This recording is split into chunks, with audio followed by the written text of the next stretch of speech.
Good afternoon, good morning, wherever you are.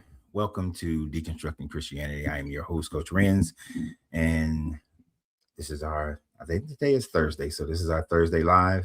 We go live every Tuesday, Wednesday, and Thursday, in and around, supposedly around 12 noon Eastern Standard Time.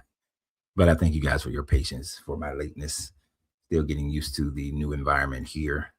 Trying something new today, not having the uh, air recycling on as loud. So see if we can get better sound quality. Even though sound quality has been great here, but if the smoke get too much, we gonna have to turn it back on a higher setting.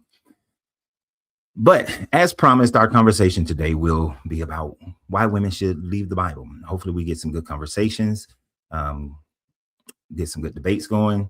Um, and it's not just about debates; it's about anybody who have a piece to say about it. So I used to give about 5 minutes for people to get on, but 5 minutes is a long time. So we are just going to get started here. I want to thank everybody for the well wishes of, our move and our vacation. So I appreciate that and appreciate everybody who's still remain loyal to the channel, even though this is the first week of having lives for over 2 weeks ago. So with that being said, I want to thank everybody who's a member of YouTube, subscription holder on Facebook, and a super fan on TikTok. And we're TikTok over here, Facebook and YouTube here. And I want to thank everybody for their participation in supporting the channel. Those who buy the t-shirts, thank you very much. And those who do super chats and those who give gifts. I want to make sure I get that real quick. Yes, I see you. Thank you for being here. Is it Halima? Halima? I think I'm saying it right. I try not to butcher people's names. But thank you for being here, being first one here. So I appreciate it. Over there on YouTube. And Frank, I believe, is on TikTok right now, or Crystal. I don't know who was first or who's still here. But thank you guys. Okay, I said it right. Halima. So today our conversation is going to be about. Yeah, wait a minute. Do I have any events coming up? No. There's still. Oh, you real quick. There's still room for people to join us on our second annual meetup event, which is our primary one. We may have another meetup before this year is out, in the middle of this year. But if you haven't heard, don't know about it, we are taking a cruise together. We're going to take a cruise out of New Orleans on the Carnival ship Valor that leaves October 31st. And the excursion that I hope that everybody will take with us is the one that gets the Chichen Itza, that goes to Chichen Itza. It's the cenote excursion where they provide a buffet and it's all day. Going to Chichen Itza, look at the pyramids, see the cenote, that sort of thing, and and while we're there, I expect to get into a conversation about the ancient Mayan Aztec builders of pyramids and how that is a similar mind share all around the world. So that's what we're doing October 31st through. It's like a 5-day cruise. Look forward to everybody there. We'll have some more talks while we're out at sea, but we also are going to just enjoy ourselves just like we did here in San Antonio last year. So that one is still on the books. There's still cabins that are available. So I would suggest that you hurry up if you're going to do it. Find a partner, somebody to go with you, because it's double occupancy. There's no code, nothing like that. You can go to my Facebook page, the featured event on my Facebook page is the information that leads you to contact your travel advisor and be able to do that. So, but we will be working on some other type of meetup probably towards the middle of this year as well. I got to call a guy. So here we go. Let's have this conversation. This is, if you follow my page for any amount of time, you know that this is a very important thing to me. One, because no religion can stand without women. Let's be honest. Let's be honest. Can't say how strong it was back in ancient times, but in our time today, in most recent times, without women, supporting the religion can't stand. Without women teaching their children the religion simply cannot stand. But what has been the benefit of religion to women? Has religion brought them freedom? Has religion brought them equality? Has religion given them the prominence that they truly deserve? No. The answer is emphatically no. And over the last 2,000 years, the most dominant religion in Western culture and for a full third of the planet has been Christianity. And it is in this world today, Christianity, Islam, and Hinduism are the primary religions that most women are falling under. And although we're going to focus on Christianity, the same can be said for any of those three religions and any religion really that is out there. This same thing can be said. And I do like the fact that women are making strides to leave these religions, leave these patriarchies. Now, there are some who have gone to a matriarchy, which then just reverses the situation. I don't think that we should have either, that neither matters. So today we're going to talk about a few things that women should realize that is in their Bible, that should give them pause, that should make them say, maybe I should not allow myself to be subjugated by this religion.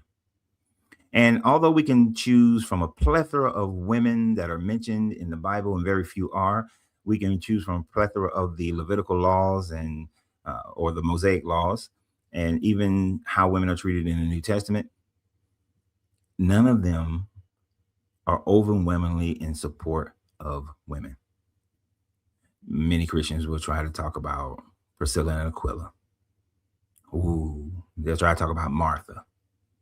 I always find it funny when they bring up Esther, but we're going to go through some of those things and look at them a little bit deeper. But if you even start with the first woman that is given a name in the Bible, and that would be Eve. Many are now looking at the words in Genesis 2, that it's when it's the word that means side, or that's been translated into rib, is an architectural term for ancient Israelites that meant side. So as if they are trying to rephrase everything to mean that Eve was created, the helpmeet was created in order to be on equal footing as Adam. It's a great reframing, but it just simply does not put it into the context of equality. If anything, you can just say that Adam was split in half and then Eve was created, but yet Eve is still created from the image of a man, right? It is still not created from the image of this God. Although Genesis 1 talks about man and woman being created on the same day and that there was equal creation within that. One of the things you have to understand is that, well, you don't have to. One of the things that you should understand is that Genesis 1 was written after Genesis 2. Genesis 1 is a retake on the Genesis 2 creation story. This is why there are contradictions within the story, such as the plants and animals being created after Adam instead of Adam being created before the plants and animals. So there are contradictions in them. So we have to start with Genesis 2 because it was the first one that they wrote. The story of Adam and Eve does not demonstrate equality, but is the beginning story to subjugate women. When you actually delve deep into the writing of that story, Eve is created as a helpmeet. Eve is not given instructions by the God character. It is assumed that she was given the instructions by Adam.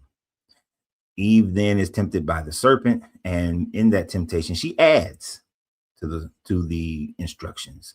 Adam was told not to eat from the tree of good and evil, or in that day you will die. They have Eve adding to the story, saying that even if you touch it, you will die. So they are already making Eve an exaggerator of the so-called word of this God.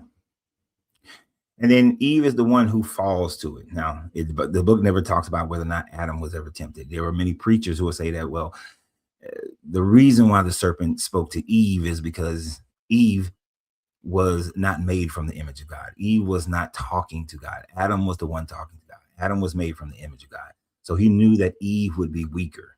And so that's why he went and tempted Eve. But yet there are some who say that Adam was standing there. There are some who say that Adam was somewhere near in the garden. We have no idea. The book doesn't say where Adam was in this whole storyline.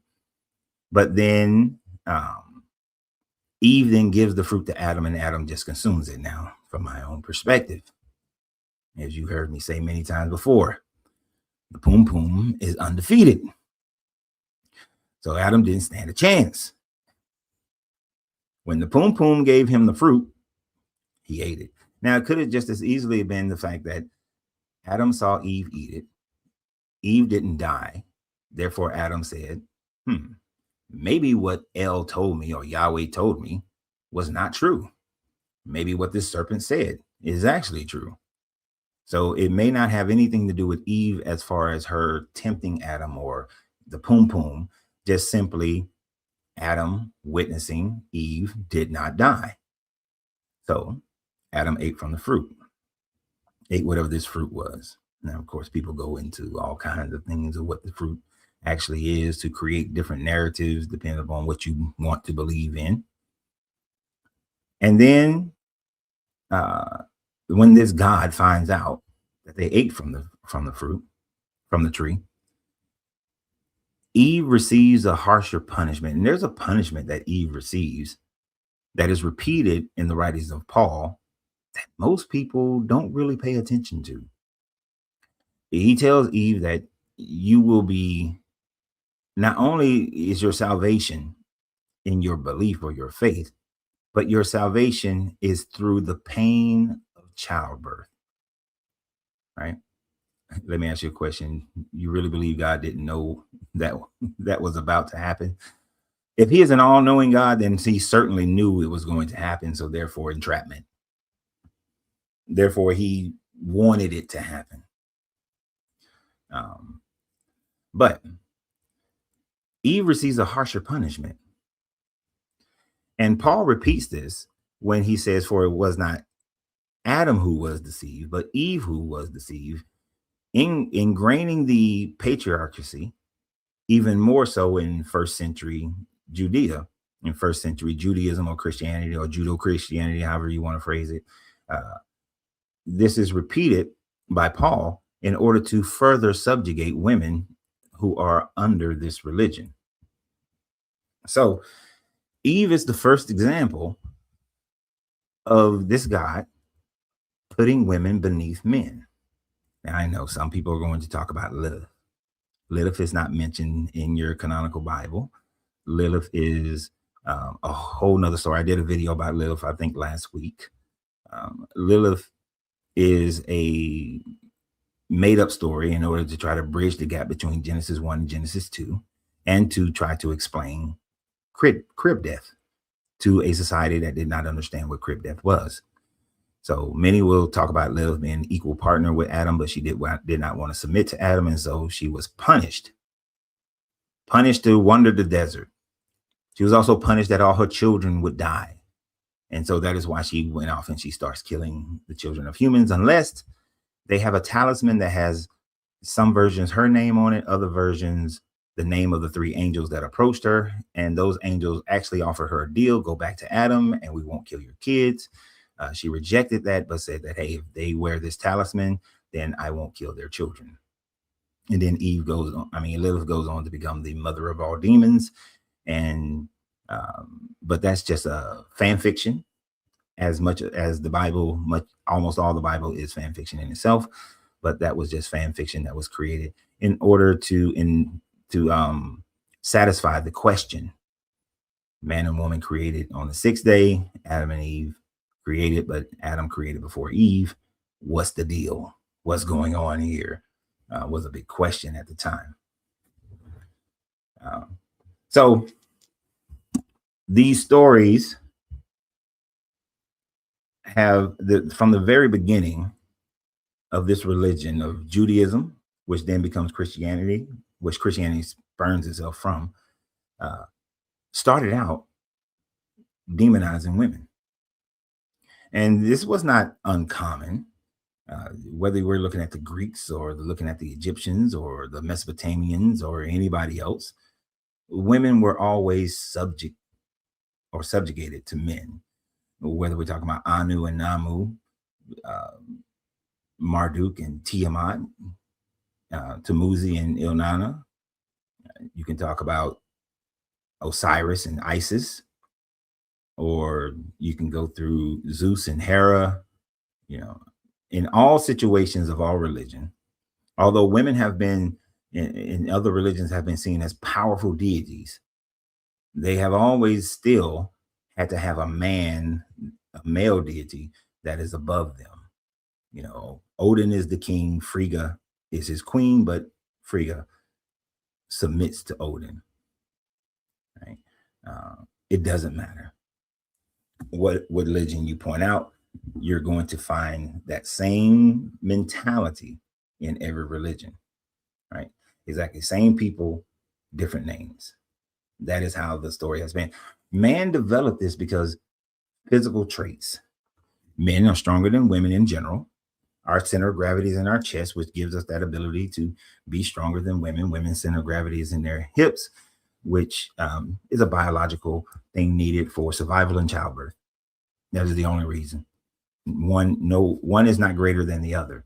They are both there for the joining of for the unity of being able to survive. But through that mechanism, because men are generally stronger than women, we have it where men took over. Men lorded over women because, in general, the men can defeat the women physically. That is all. That is the whole reason for the patriarchy. And they turn that into some level of spirituality, right? Koki, I think I'm saying your name right, Koki. When I talk about men being stronger, I'm talking about physically stronger. On average, men are physically stronger than women. Not saying one is greater than the other. It's just a biological fact, right? But these biological facts were turned into spiritual doctrines. And these spiritual doctrines put women in a position where they had to become submissive to men. She's saying no. That's just not something I'm going to go back and forth with. This has been proven. This is biologically a fact. I'm not saying that men are greater than women if you're taking it that way.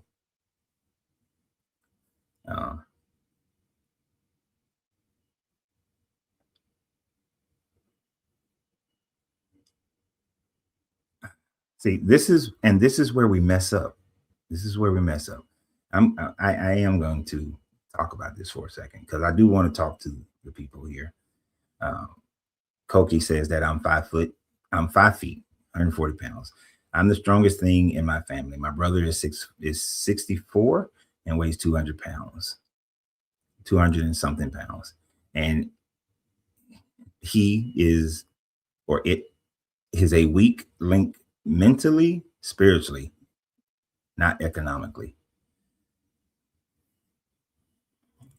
I said physically. Physically. Didn't say anything about someone's mentality. Didn't say anything about someone's spirituality. Didn't say anything about someone economically. Physically.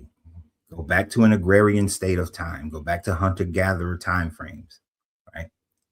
So physically stronger. And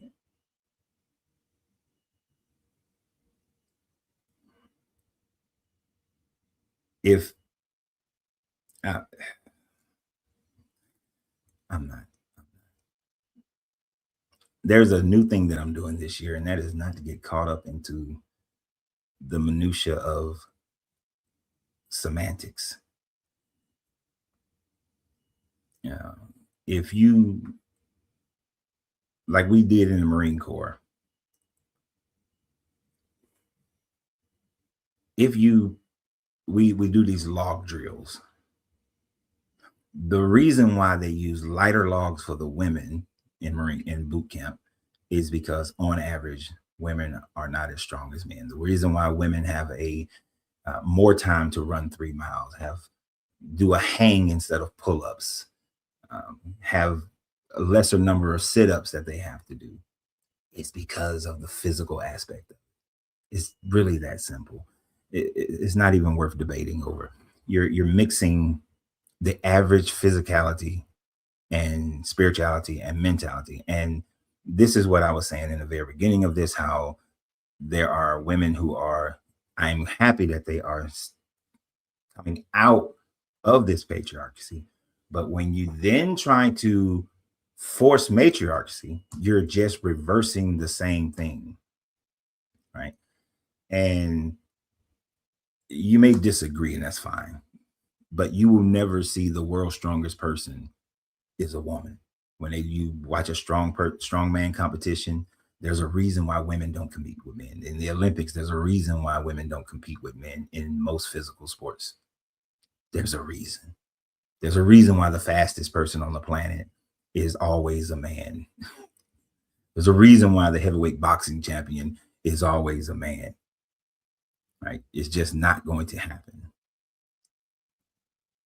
So a woman can be mentally stronger than a man. No problem there. So, but anyway, new thing in life. I'm going to spend a whole bunch of time trying to convince someone of a basic fact because they're mixing in a bunch of other things for whatever ill feelings that they have. Makes no sense.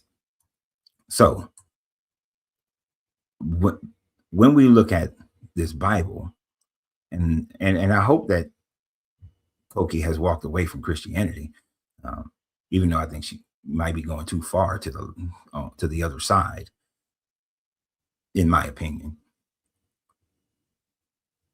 It is good for women to walk away from Christianity because when you look at, if you took every woman that is described or talked about in the Bible and do a comparison, you may have 2 or 3 that you can try to build a case on to say that no, God sees men and women equally. Men and women are equal. One is not more important than the other, but all the rest, everything else that describes women, that talks about women, women are subjugated to the man. In ancient times, and actually I did a video about this yesterday or the day before, yesterday, I think. Women didn't get to choose their husbands. It was up to the father or the brother to choose the husband for the wife, for the woman. Women could be sold as concubines, which is ancient words for sex slave trade. Women at first could not receive an inheritance, but Moses said that, okay, you can have an inheritance. But whereas men can then marry a woman outside of their tribe and not lose their inheritance, men could, women could not. If they married someone outside of their tribe, they lost their inheritance. A woman had to be a virgin on her married night, on her wedding night. Otherwise, she would be stoned. Whereas for a man, he did not have to be a virgin on their married night. Sure, there were rules where men could be stoned if they were to have sex with another man's wife. Why? Because the woman was considered the man's property. She was his property. In most instances of the year of Jubilee, when you have Israelites who were servants to other Israelites, men were set free. But if that man had been given a wife by his master, then the women and the children, they remained slaves. They remained slaves for life. The man could go out, and there are certain sexual immoralities that a man could not participate in, but for the most part, men were not held to be virgins. You just look at the story of Judah and Tamar. Right? Judah having sex with Tamar, thinking she was a prostitute, was perfectly fine, perfectly fine. But it was the fact that he was about to stone her for having sex with another man when she is supposed to be waiting for Judah's youngest son to come of age, and that saved her. What made him say she's more righteous than me is the fact that he didn't uphold his promise to her because he was fearful for his son's life, because the other two had died with this woman, which is probably a recreation of the Ilnana story, because she thought that she had mortality in her poom poom, and men died after they had sex with her. And here's and Onan dying after having sex with Tamar, so fearful for his son's life. But the key aspect that people don't pay attention to is that he was allowed to have sex with a prostitute. There was no punishment for that. It wasn't a crime. The men who went, the Israelites who went and had sex with the women at Horeb, was this God upset about them having sex with these women? No. He was upset because they started worshiping their God. This is why the men at Horeb had to be killed, and another covenant had to be made, because it wasn't the sex. It was the worshiping of another God. So women are tasked with maintaining their virginity because women were property. And women remained pretty much property of the man, as far as America is concerned, all the way up to the 1970s. I know the majority of people here are younger than 1970. But if you were to talk to your grandmothers, or if you have great grandmothers who are still alive, they could tell you that a woman couldn't even get a bank account without a man's signature prior to the 1970s. So the Swamp Wizard said, under common law, women and children were seen as property of the man of the man in the 70s. I'm old enough to remember. Okay, so Swamp Wizard understands what I'm talking about. Right? You couldn't. A woman just could not. She couldn't have a bank account without her father's signature on it, her husband's signature, brother, some other man had to be on there. Right? That was a major issue, because they were following what the Bible was saying about women. A woman's word was not valid unless 3 days go by and a husband or a father hasn't come back to countermand her promise. So a woman couldn't even give a promise. A woman's testimony, as we see in the story of all the gospel stories of the resurrection, Mary Magdalene telling the disciples, "Hey, Jesus rose." Peter had to go and run up there and check, because a woman making this claim? No. Many Christians just think that he went to go check because he was so excited and whatnot. Or in the other version, him and another young man runs up there. No, it's because a woman's word is not valid as far as the Bible is concerned. Women stay under this type of patriarchy, because they live in and the only reason is because they have lived in cultures where the culture has kept women under their thumb. And you would think, though, that as the generations since the 70s, anyone who's a Gen Xer or above, Gen Xer to now, you're seeing more and more women walk away from this religion, because culturally, we don't oppress women as much as prior to 1970. And when women see this freedom, the book that they're reading, they are, and this is why how Christianity is so much more divisive than, say, Islam or Judaism. Islam the women know that they're being oppressed. They tell them that we're oppressing you.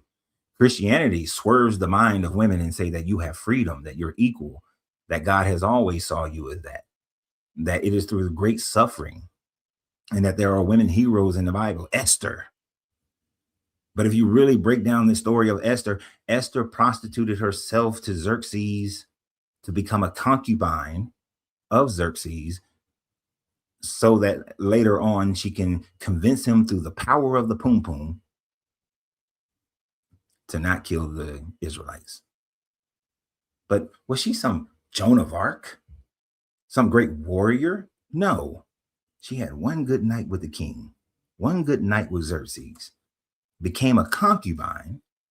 And if you don't know what a concubine is, it's a sex slave. That's all it is. It's a sex slave who has the elevation of wife number whatever. But she is not number one. She is not primary. She is not the wife that he really want to have. And if you understand ancient cultures, when a culture like the Babylonians come in and they conquer, then generally to make the people less revolt less, because I was going to say less revolting, but that doesn't work out. Revolt less is to marry one of the women of the people.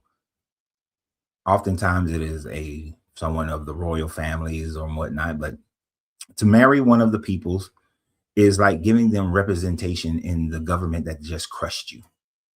So that's Esther's story. Esther's a concubine. She's a sex slave. She did something great for the Israelites. She saved their lives. But it's not like she fought for them. It's not like she did anything that was amazing other than, convince him not to kill her people. Bathsheba is a woman without any power. The king, David, wanted that pum pum. He got that pum pum. She couldn't do nothing about it, even though she was a married woman. And she was a Hittite, made it even worse. And then knowing that her husband has been murdered or dead, I can't say that she knew that he was murdered, having a child by the king and then being impregnated by the king, she then has to go and be a wife, not the wife, but a wife to the man who took her pum pum unlawfully, had a baby, the baby passes away,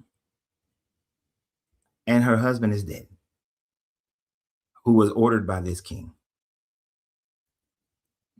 Think about the mental stress that she had to suffer, but she had to suffer through it because she had no power. She has no power at all. This is the ancient world that still moves into our world. Still moves into our world.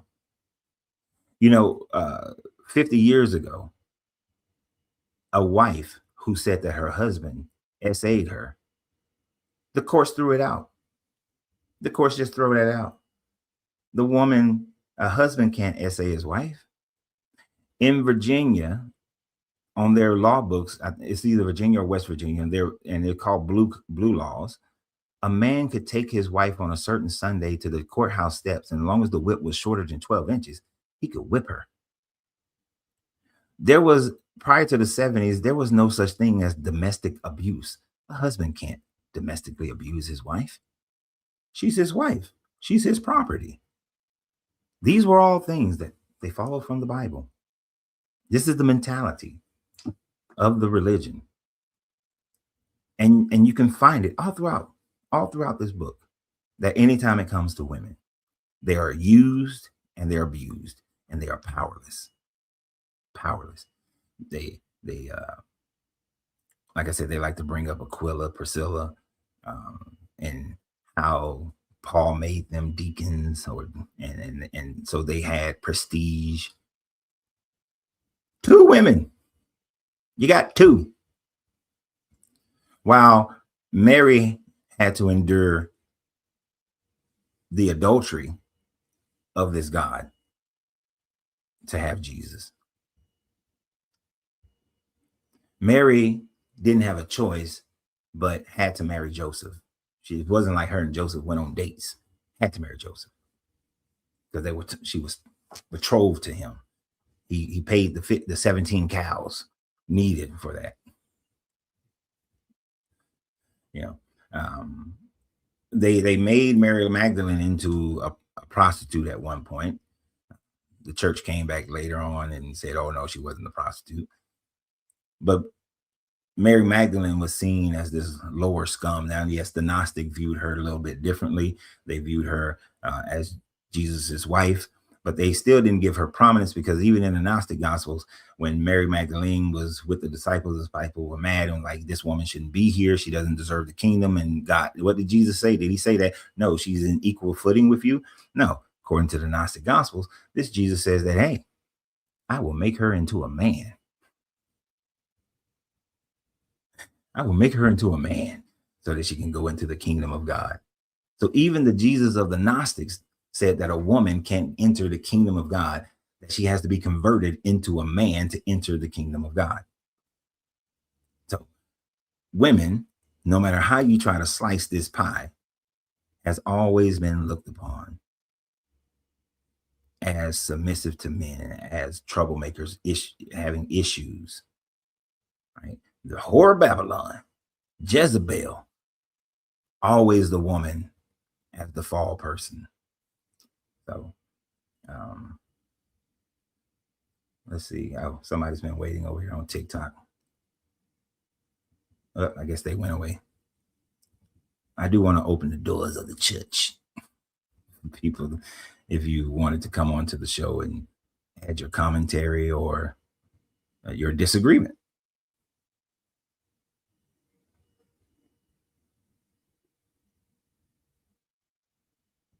I've heard this question mentioned many times before, Kevin, and I read out the questions for TikTokers because you can't see them.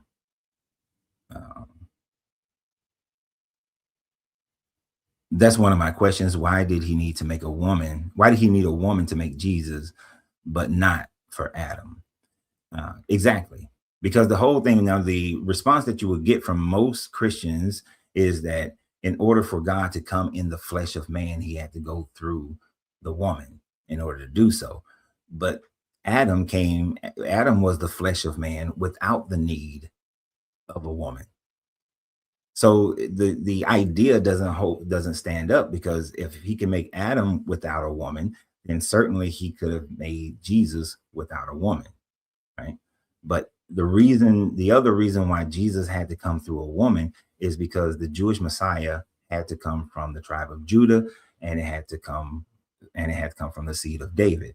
Now that whole thing is blown apart because Joseph, who is the only one in this relationship who is from the tribe of Judah, who is from the seed of David, although a cursed seed of David to never sit on the throne, Mary was a Levite, so she is not from the tribe of Judah.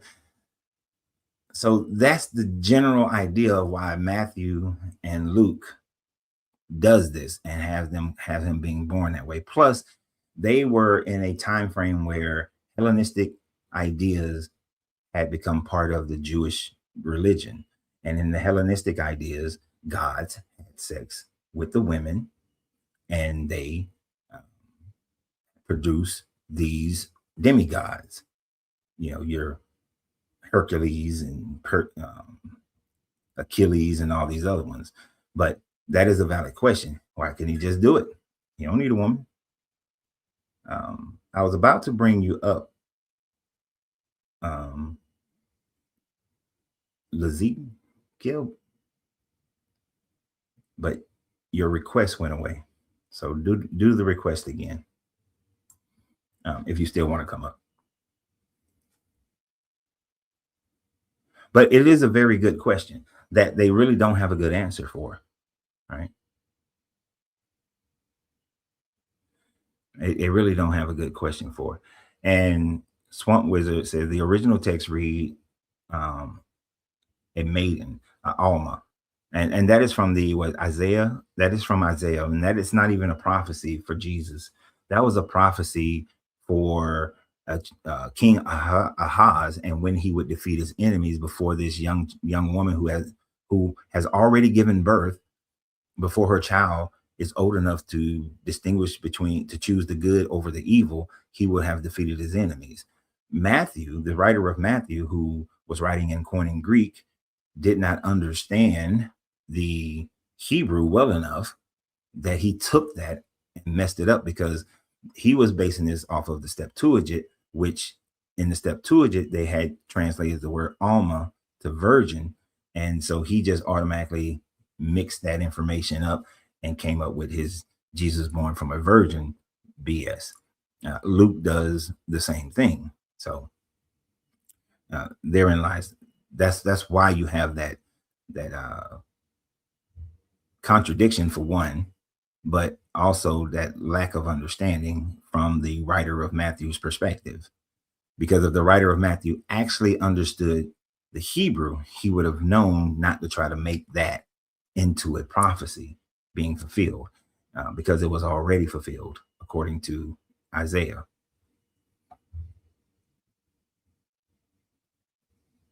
Oh, well, my guy who wanted to come up, let me see. I wonder if I can do something. Oh, no, I can't do it. I can't do a request. So if you want to come up on the show, then you have to do the request on TikTok. There's a thing that says invite, but then I gotta go find you, and I'm not about. Oh, I think he's not even on here anymore, so that's fine.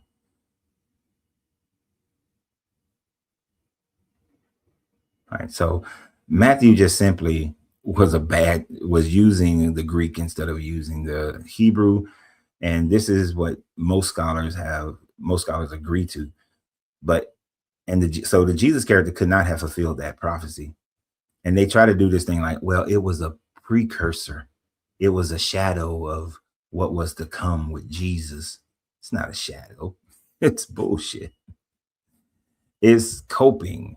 It's trying to figure out a way to make it right, make it sound right, make it look right, but it's just not right. Jesus fulfills no prophecy whatsoever, right? It just doesn't happen in the Bible itself. But back to women, that was Mary's only role, because the value of a woman in ancient times was the fact that she could have a baby. That's it. That is why the Bible teaches that in Deuteronomy, I believe, Deuteronomy 22, I think is where it's at, that if a husband thinks that his wife has cheated on him and she's bearing another man's child, then you give her a little dirt and water oil mixture, and if she has a miscarriage, then she cheated on you and you can kill her. If she doesn't have the miscarriage, then the man has to pay the penalty because he tried to mess up that woman's reputation. But it demonstrates how the woman's value is based on whether or not she can produce a baby for a man or not. So, and yes, Isaac always coming with some good stuff. They had to pretend that Heli is from Luke genealogy was Mary's father, when the church early tradition says that Saint Joachim, I'm probably saying that name, Joachim was her father. They just keep making up BS, and this is true. You'll get that argument from a lot of them where they'll say that, oh, Luke's genealogy is Mary's, but no, and that it was the son-in-law's heredity from. That's why they put Joseph as the son of, meaning he was a son-in-law. And that's just not how heredity worked, and that's not how they wrote heredity back in those days. That's just a doctrine that was made up in order to try to make the narrative fit. It simply just does not. The genealogy of Joseph is just screwed up on both accounts. They just contradict each other, I should say. So it is just simply a contradiction. But that is Joseph's lineage. But Joseph didn't provide that Y chromosome. Joseph, according to the story, doesn't get Mary's poom poom. Now, the Orthodox Church has said that later, that he never gets that poom poom. Joseph's children were from a previous relationship. But there's absolutely nothing in the Bible that would indicate that Joseph had a previous relationship than Mary's, and that all the brothers and sisters of Jesus are his biological brothers and sisters. That so Joseph does get the poom poom to make the marriage a legitimate marriage. But women are always placed in these messed up situations. Jesus talking to the Samaritan woman at the well and tells her that you've had a whole bunch of husbands. You just a hoe, basically, is what he's trying to tell her, that she's just a hoe that skips from man to man to man to man. Right now, in modern day doctrines, they're trying to say that, Jesus was using that an analogy of talking about the Sumerian people and the Sumerians, not the Sumerians, but the Sumerian people who had walked away from God and had taken on the belief of many different deities. Well, if that's the case, you can say the woman could have been an Israelite. They have too taken on the belief of other deities and followed other deities, which this guy always kicks their ass or something like that to try to bring them back. But it's a Sumerian woman. If he was just trying to make an analogy, he could have said that about a Sumerian man. So the book constantly is downgrading women, and the rights that women have today in most countries, you would not have had. They do not come from the Bible. You do not have a Bible. You do not have it in your Bible. Could Mary, Lily is saying that on TikTok, and Mary didn't really have a choice to accept or decline the virgin birth. Right? She didn't have a choice. You just got an angel showing up telling some, do not be afraid, for the child that you carry is of the Holy Spirit, and will bring about your salvation. It wasn't I don't really want to do this. I kind of just, I'm a little young girl, about 14 years old. I just want to live my life, bro. I'm betrothed to Joseph. Just want to live my life.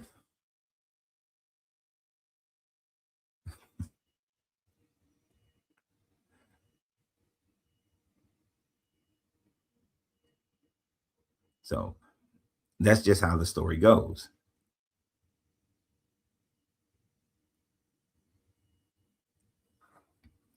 And Isaac, good question. If Joseph had more kids, wouldn't the oldest male kid be the heir to David's throne, not Jesus, since he was a dastardly and younger than his other brother? Oh, you mean a bastard? He was a bastard younger brother. Yeah, Jesus was a bastard according to the story, because he was not born from the matrimony of Joseph and Mary. But yes, the older brothers would have. If the brothers were older, then they would have been the ones who should have gotten the throne. Now, of course, they'll point to how David's older sons didn't get the throne, but they disqualified themselves by essaying David's concubines and those sorts of things. But yeah, he should have been. If based on tradition, if the brothers were older, they would have been the ones who would have inherited the throne. But there's actually no indication that he had older siblings.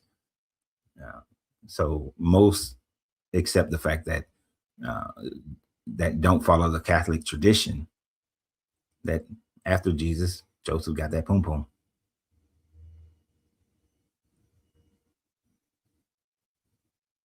So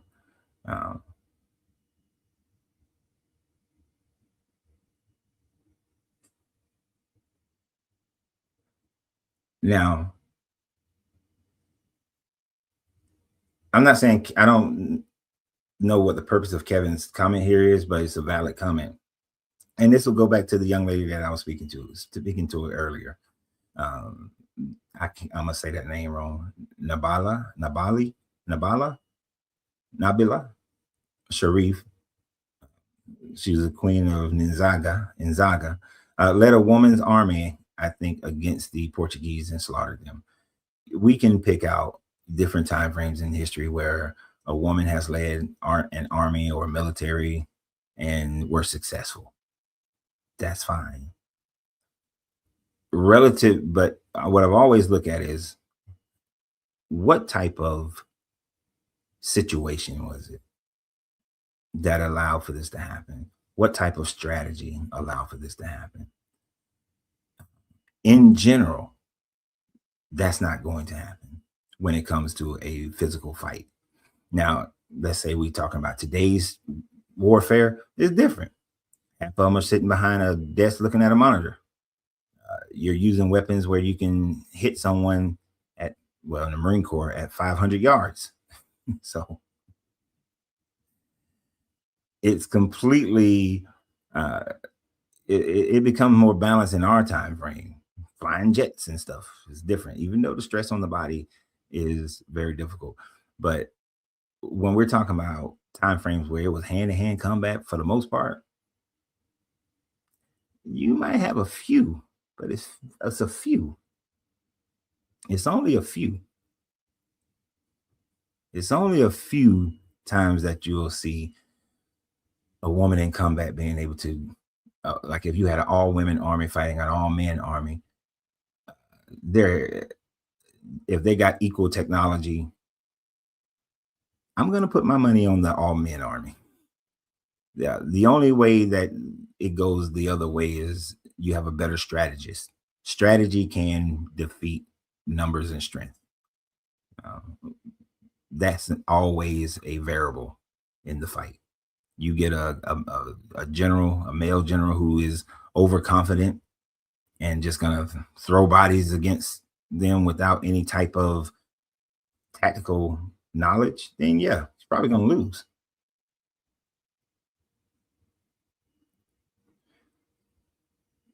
But that part of the statement was only concerning how this patriarchy developed over the last 12,000 years, purely based on physical strength. And then it was placed into the spiritual. One actually has nothing to do with the other. It has nothing to do with the other. Um, so, and many times I've talked about, because I want to stay on subject. Many times I love the story of how of Boaz and Ruth. There are I grew up with listening in churches over and over again, women giving high praise and losing their shit over the Boaz and Ruth story. Walking out of the service, I'm gonna find my Boaz. I need me a Boaz, you know, and you know. But when I looked at the story, I see how, and you look at that story of how the women are treated. You got Naomi, you got Naomi is the mother. You got Ruth, married to one of Naomi's sons. Oprah, married to another one of Naomi's sons. All the men die. They left their tribe. All the men die. After their death, these women cannot inherit anything, which is interesting because according to uh, Moses, they should have, Naomi at least should have been able to inherit. I understand how Ruth and Oprah were Moabites, and so they weren't worshiping the same God as the Israelites, because Ruth makes the declaration that your God will become my God. So they weren't forcing them to worship that God. But even after she starts worshiping the Israelite God, she still doesn't have any inheritance. So when they go back to their tribe, they're living on the outskirts of society. They have to go out and glean. And gleaning is when the harvesters go out and they get all the good stuff. And the parts, the discarded parts that's left over, that's what they get to pick up. So in this society, a woman without a man is impoverished. A woman without a man has to just pick up whatever she can get, right? And then when Boaz starts seeing their little fine woman, right? When Boaz starts seeing this little fine woman, he starts sugar daddying her. Oh, leave her a good bushel. Leave her a little something, something, so that she can know. Pay it. I just want to make. It's gonna make me feel good that I'm giving something to this woman. So in this story, thus far, a woman should be, Boaz is a sugar daddy, so a woman should be looking for a sugar daddy. And then when Naomi realizes what's going on, she gets Ruth all dressed up pretty, put some makeup, perfume on her, tells her, Boaz gets drunk. He goes into the press. Just go in there and lie at his feet. All right. Which is to submit to him. That's what that means. Submit to him. And in that submission, it means also to give up that poom poom. So they have their one night, and then he tells her, "Don't tell nobody what we did here, but I'm going to make a way that I can marry you." And so he goes and he cons one of the other elders into allowing him to take on Ruth and Naomi. He tells the dude like, we got to do something about this Ruth and Naomi. We can't just have these people like that. They are our cousin. We got to honor him. So, hey, somebody got to marry her. And since you the elders, you get first dibs. And, Ruth is young. She's going to want to have more children. And I know your children, you already had kids. Your kids are grown. And he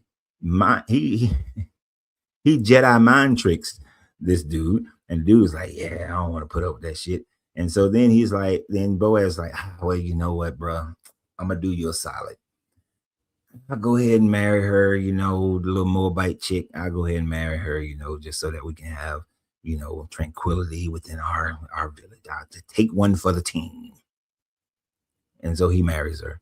And this is the line that Jesus comes from, because they have Obadiah, and then Obadiah has Jesse, and Jesse has David, and then it goes up the line through Solomon, or through I think Nathan and Jehoiakim, all the way up to Joseph. So this is supposed to be the line that Jesus comes from, even though Jesus ain't got none of this blood in him. But the Ruth and Boaz story is about being conniving and sugar daddy in your way, and giving in to a sugar daddy so that you can be married. So that's the real story of Ruth and Boaz, not this, oh, you want a man, he's a provider. He only provided for you because you're a woman and you fine. That's it. You're a woman and you fine. And then in order for him to really take care of you, go submit to him and give up the poom poom. And then he got to be conniving enough to trick people so that they don't know what they're missing out on. Right. Ruth uncovered Boaz's feet. Yeah. You know what that means? She slid up there, gave him that Gluck Gluck 3000. That's what she gave him. Oh, appreciate you. I see you.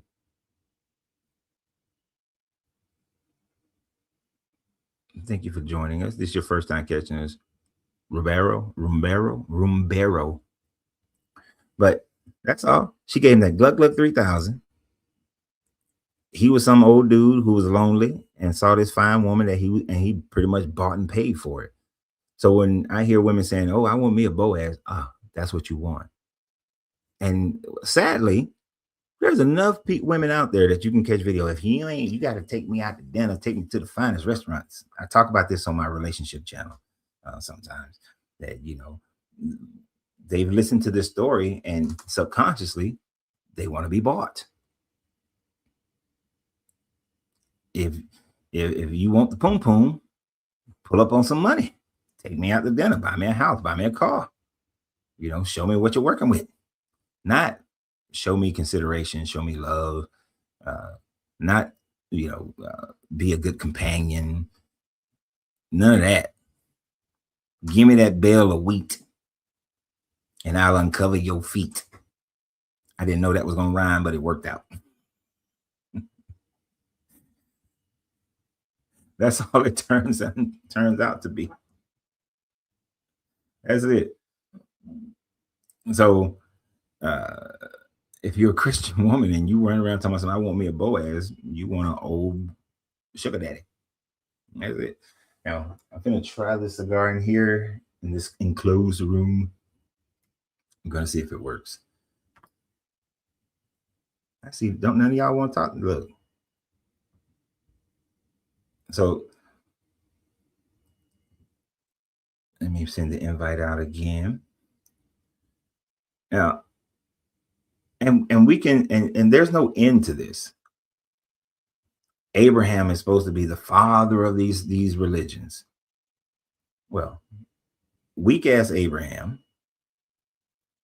right, was afraid Pharaoh was going to kill him because his 80-year-old wife, sister wife, was so fine that he made her lie. I want you to think about this, ladies. I want you to think about this, ladies. This one is for the ladies. I want y'all to think about this. Abraham and Sarah. You and your man go to a new town.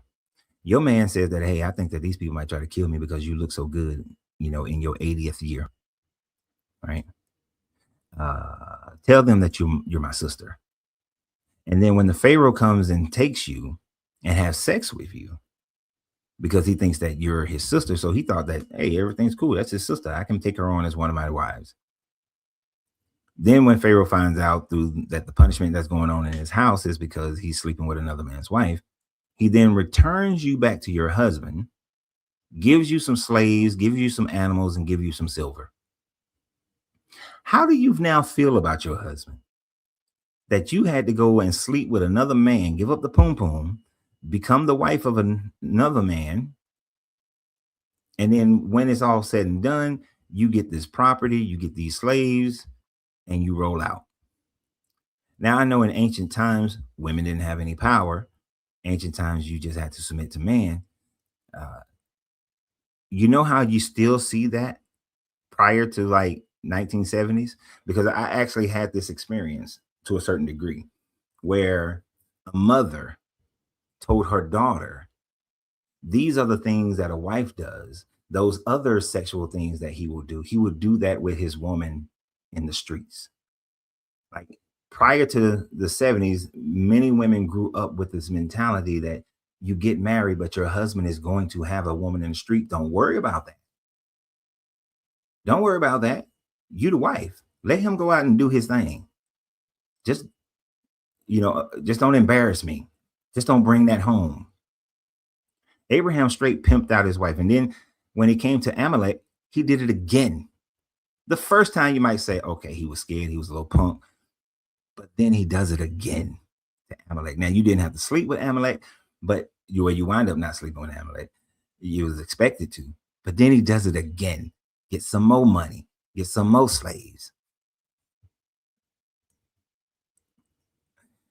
Like, how would you feel as a woman today if you came to San Antonio and I said, hey, you know what? That dude, that woman looked good. And your husband was like, oh, tell Renz that you my sister. And I come and I talk to you and I take you and then I sleep with you. And then once the truth is revealed, I give you back to your husband. You still want to be with that dude? You see how the woman is so powerless and is nothing but a plaything. She's a trinket between men.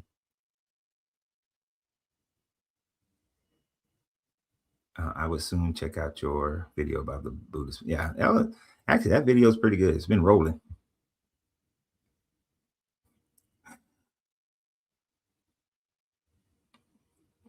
Right? I mean, how would you women feel about that situation if that happened today? You see, Sarah didn't have any power, so Sarah couldn't do anything about it. Thankfully, our culture allows women to have say over who she sleeps with and who she doesn't sleep with. Oh, I will get well, Akush.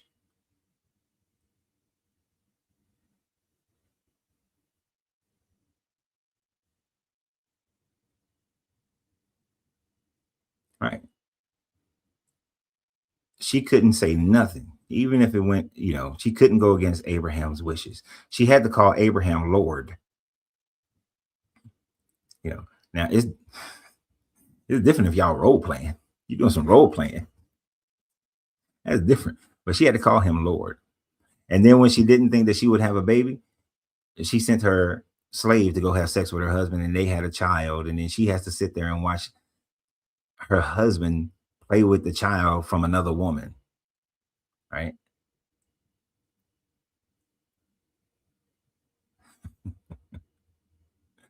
So, you know, I understand, in the Lilith myth, I understand why Lilith was like, hell no, I ain't going back to Adam. Because that's the bullshit of this religion.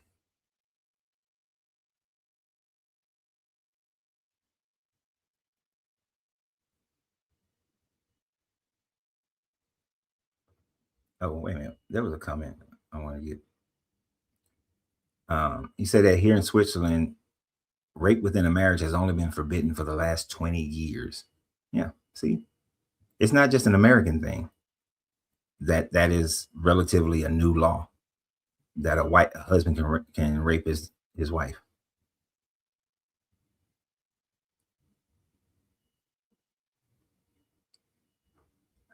And I love how they see, they will come on and, dude, go read the story in the Bible before absentmindedly talking about this like you have a handle on it. I think we all have a handle on it. It's pretty easy to understand.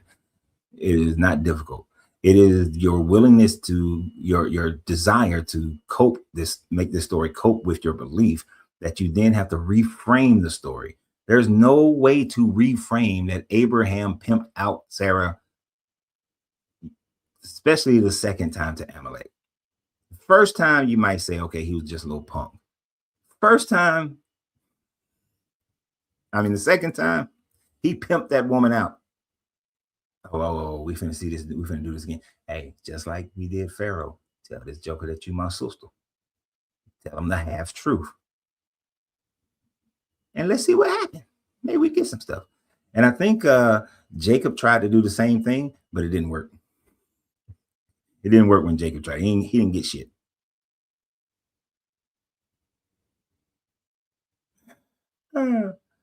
And the coping that Christians have to do in order to believe these stories, to stay within this religion, is amazing. And then they try to flip and say that, oh, because he's saying that atheism. This shows me that you don't know what you're talking about. Atheism is its own little religion. In order to have a religion, you have to believe in a deity. Atheists don't believe in a deity, so therefore it is not a religion. You might want to understand what words mean first.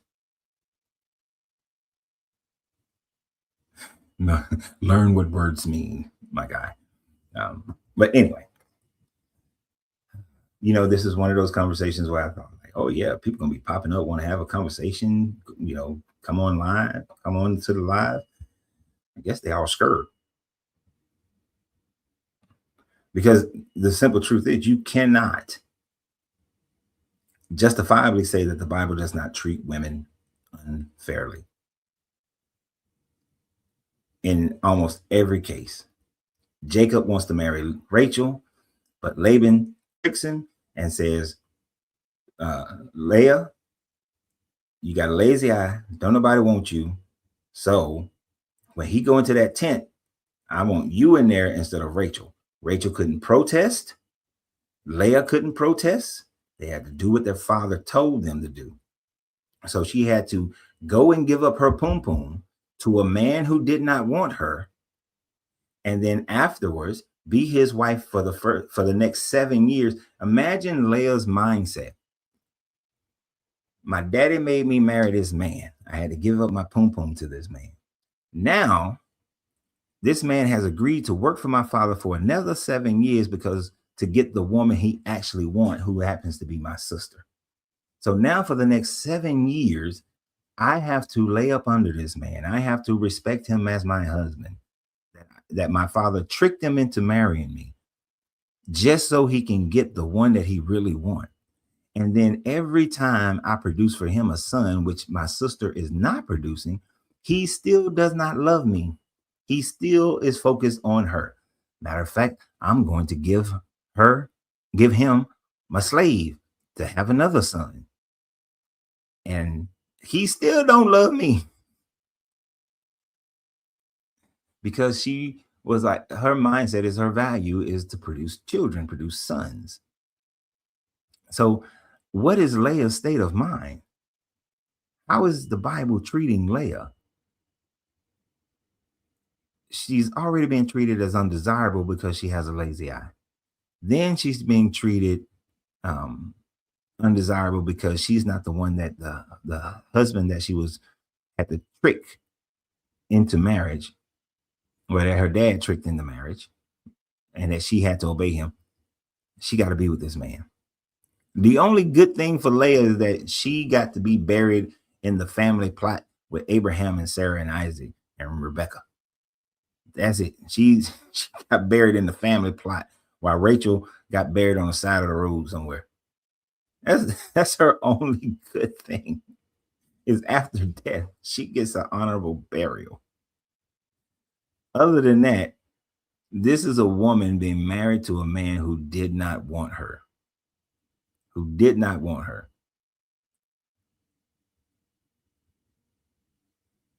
I don't know. I as a man, as a person, I couldn't imagine having to be married to someone who does not want me, and I have no choice but to be there with her, to stay with her, to have to, sleep with her, commune with her, obey her. Hell no. We'd be walking next to a cliff and she might accidentally fall over.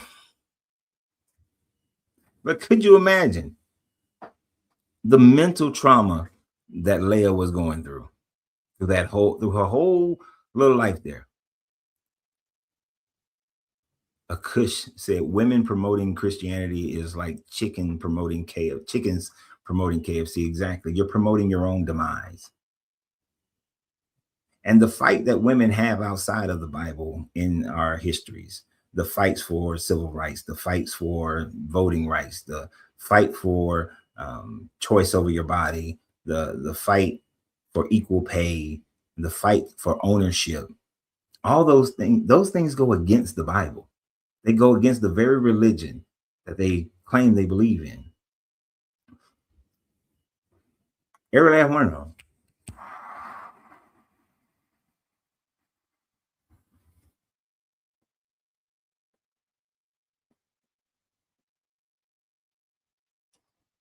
Time to piss off TikTok so I can get my little, you're smoking a cigar. There is not one instance, there it is, where women are equated to men. What does Paul tell women? Shut the hell up in the churches, for I suffer you not to speak. You shall not usurp the authority of a man. So be quiet. And you cannot be a pastor because you can't lead. And if you have any questions, ask your husbands at home. But in the church, shush it up. Let's see. Yo. How you doing? What's your name? What's my name? Yeah. Arby's Boys. Arby's Boys? Mm-hmm. Okay. And are you over 21? Well, I am 21. Is that okay? Okay. Yeah, that's fine. And are you a believer in the Bible or God? Yes, I'm a Christian. Okay. All right. So what do you have to say on the subject? I would respond to the topic on why women should leave religion, especially Christianity. Mm-hmm. Before I would disagree, but before I go anywhere, can I ask you a question real quick? It depends on what that question is. Sure. Do you think that the actual real life effects of anything like a religion are more important than what your interpretation of the book says? That if Christianity has good effects for women, and leaving Christianity would have bad effects, then it's better for women to remain in Christianity, even if you think the book says bad things. That will come down to each individual woman's situation. I've said many times that there are some people who need religions in order to be moral. And if they need religion to be moral, then they should stay in it. But if the religion is not their cause for being moral, then no, they don't need it. Do you think that if women leaving Christianity would ultimately lead to oppression of women, then it's a good thing for them to leave Christianity? If that was the case, but that's not the case. So you'd say they shouldn't leave Christian, like it wouldn't be a good thing for them to leave if that was the case? If that was the case, sure, it would make sense. Okay. Why would you leave a system? Why would you leave a system where you have that's better for you to go to a situation where it's not better for you. Right. And that's what I will argue is the case if women leave religion, specifically if they leave Christianity. By leaving religion, you're essentially saying they become non-religious. And what we see in the research is that non-religion is positively associated with stagnant fertility rates, declining replacement levels. And so now at this point, we've seen that secular societies have dropped so much in fertility that their populations are becoming stagnant. And sociologists like Eric Kaufman say that because of this, they believe that religious societies will overtake secular societies because secular societies aren't sustainable. They don't have the birth rates to even sustain their own population. They must rely on immigration to do so. And so I would argue that it's dangerous for women to leave Christianity because when they become secular, and the research has borne this out, that they're making a society which can't sustain, and that society eventually is going to get replaced. And I think the most likely replacement will either come from Christianity, which they'd be back in the exact same situation, or it's going to come from Islam, in which they would be in a much worse situation. What are your thoughts on that? Well, you would have to qualify that with what's that? There's a noise that you're making in the background. It sounds like a chain or something that's rubbing against something. I don't know what that is. But what studies are you speaking of? Because every study I've seen counter what you're saying as far as the stability of the community and how the community has grown. Now, do birth rates drop? In general, you can say yes, but you can find the same birth rates dropping in the United States within Christian relationships as well, which has more to do with the culture that we live in, not so much the religiosity that we live in. So I would say that the research kind of disagrees with that. What research? It's a multivariate analysis of 58 studies that controlled 4 other factors like income, geography, and such. What's the name of the study? It says, quote, secularism, even in small amounts, is associated with population stagnation or even decline in absence of substantial immigration, whereas highly religious countries have higher fertility rates that promote population growth. Look, when I'm interrupting, don't keep talking. What study? What study? Yeah. Let me pull it up here. It is Secularism and Fertility Worldwide, published July 2021 by Landon Schnabel, published in Socius on Sage Publish on what's it called? What does DOHA stand for? I forget. What is what? The Directory of Open Access Journals. That's where it was published. So it looks at over 50 studies and it does the mathematical analysis, and that's the conclusion that secularism leads to population stagnation. Okay, so tell me how this makes life worse for women. Yeah, gladly. So what it says is that secularism leads to population stagnation or decline, and the only way to fight this is by a substantial immigration. So the idea behind this is that because secular societies are unsustainable, either they will die out and all that will be left is basically religious societies, or they have to have immigrants. So kind of like what we're seeing in parts of Europe, where a lot of Muslim immigrants are coming in because the birth rates, in part because the birth rates are so low. And so because it's not sustainable, it'll lead to religious societies either coming in by immigration and replacing the society, or just the secular society dying out and leaving only religious societies. And so I would argue that's dangerous because the only 2 religions I think that really have a realistic shot of replacing a secular society is Christianity, which you're telling people to leave, and Islam, which I would say is way, way worse. So I don't want people to risk having women to live in an Islamic society, especially when in Christian societies they're treated far better. I will grant you that Christian societies do treat women better than Islamic societies. I will grant you that. What I still do not see is you're presupposing that the only way that these societies will be able to survive is if they start to bring in more and more people from other cultures who probably are coming in as religious.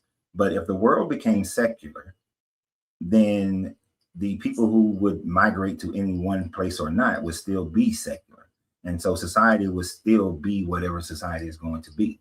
The only reason why people will immigrate under religions is simply because of the fact that in these religious societies, that their infrastructure, their ability to live and grow and have more self-determination is not there. So people leave.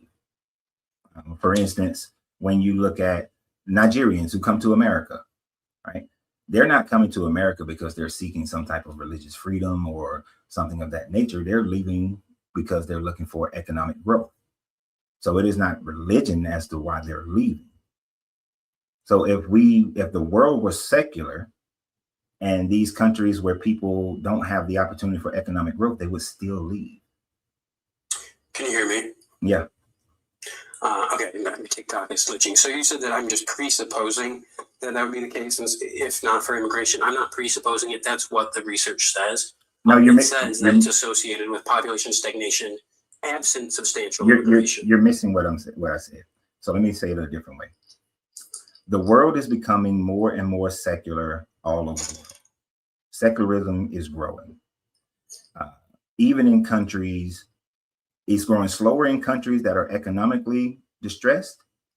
But as it continues to grow, secular people also will be migrating to countries where they have more opportunities economically, which then would not create the situation that you're speaking of. So you're basing this on those countries remaining non-secular. So I would just point to the experts that disagree with your statement that you believe that secularism is just going to take over. Sociologists like Eric Kaufman predict that in a few generations, religious societies will actually take over the secular ones, precisely because of what I referenced. Now, you mentioned, well, if all of society was secular, then we would, then there wouldn't be immigrants from religious societies. I would say maybe. I think humanity tends to have just a religious aspect to them. And so even if everyone was secular, I think religions would start up anyways.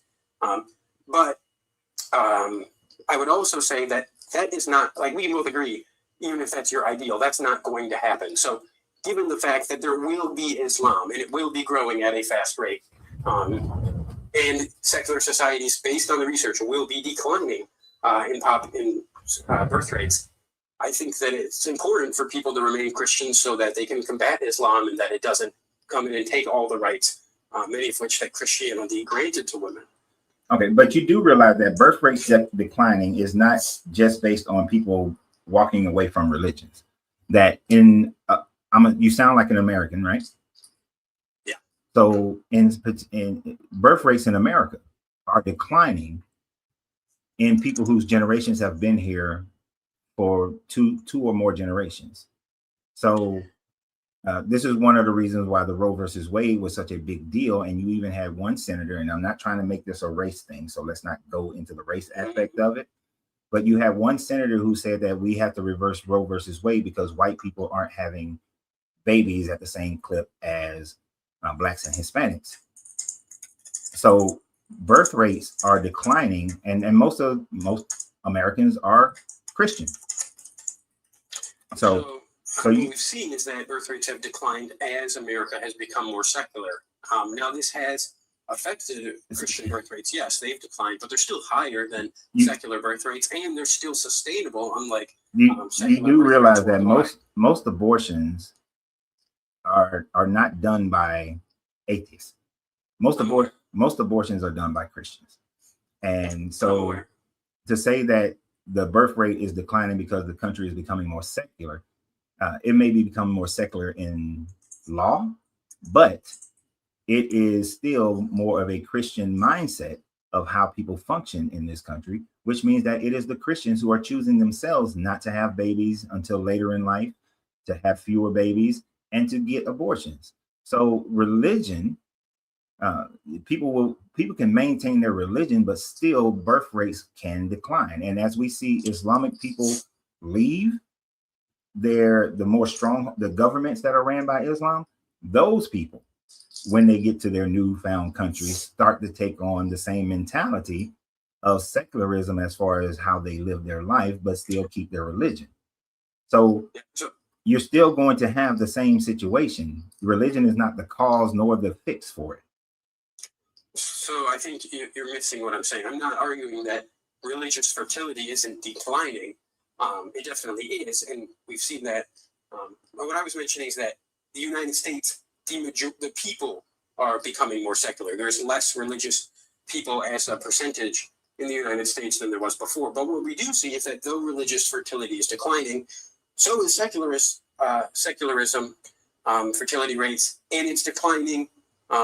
More importantly, it's below replacement level.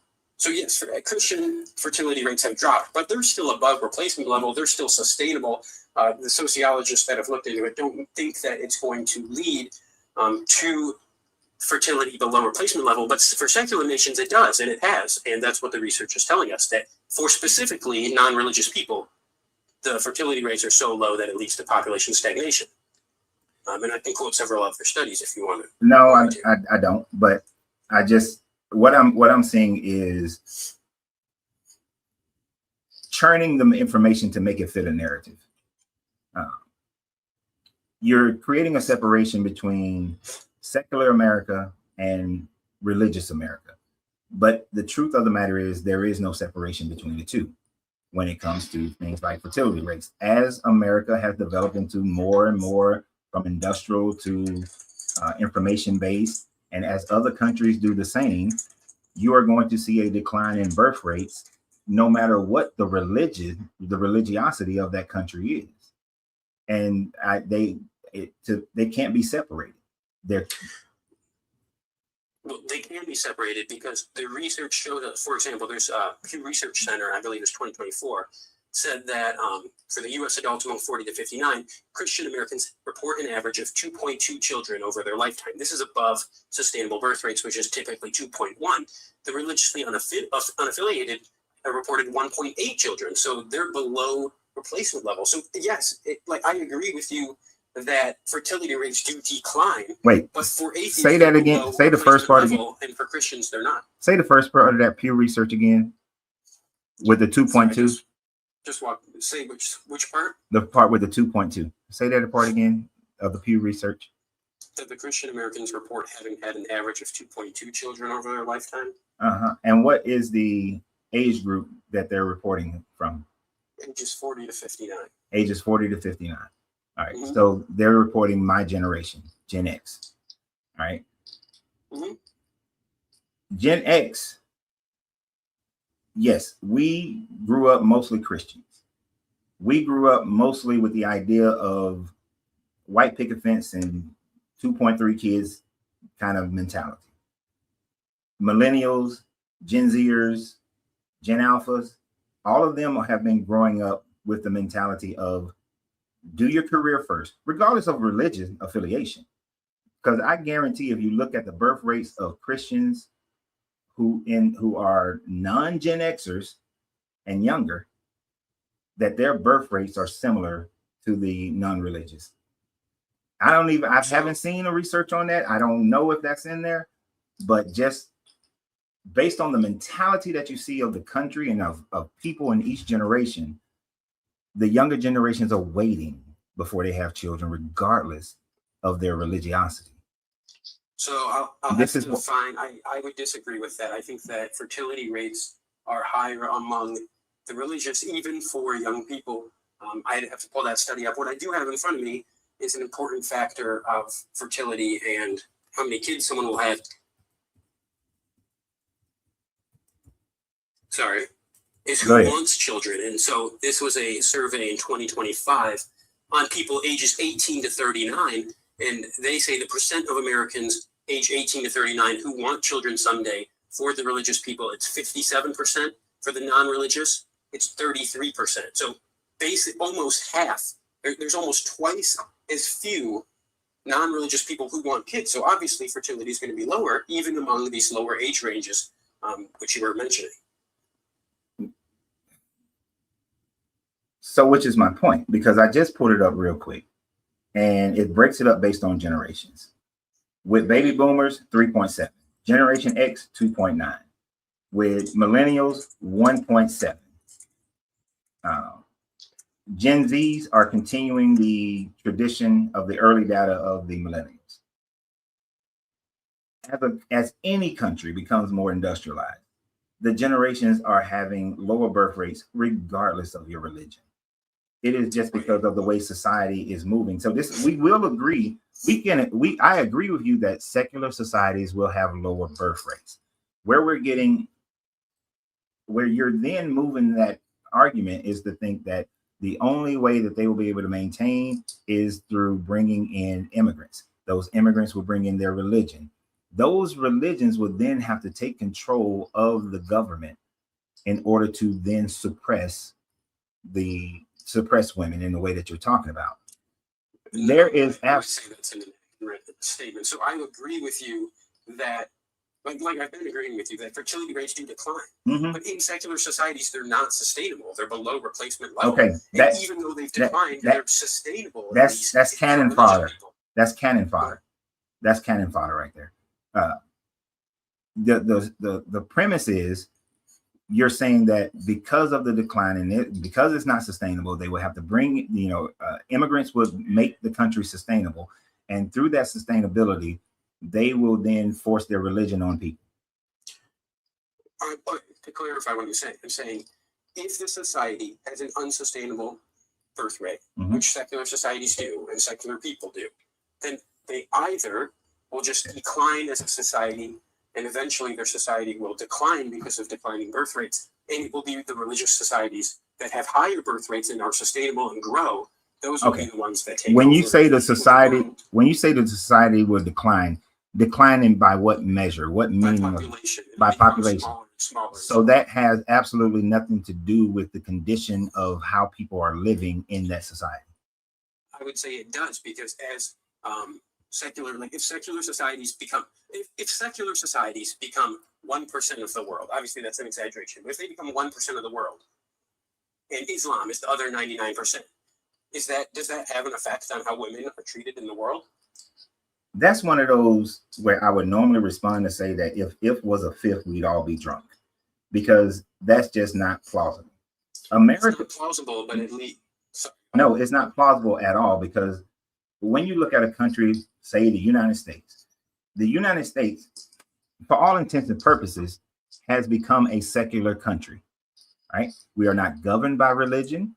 A lot of people in our government are religious. They try to impose certain religious ideas, but we are not a religious country by law.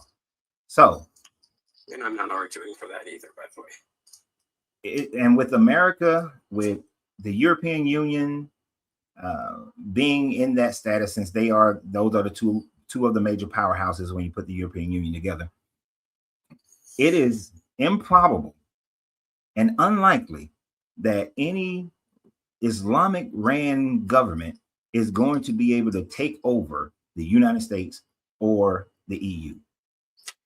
So let me clarify a few things. One, I'm not saying necessarily that an Islamic government will take over, but that rather if the majority of the population, or if a significantly larger amount of the population is Muslim, then that leads to bad effects on women, even if the government is not controlled by Islam.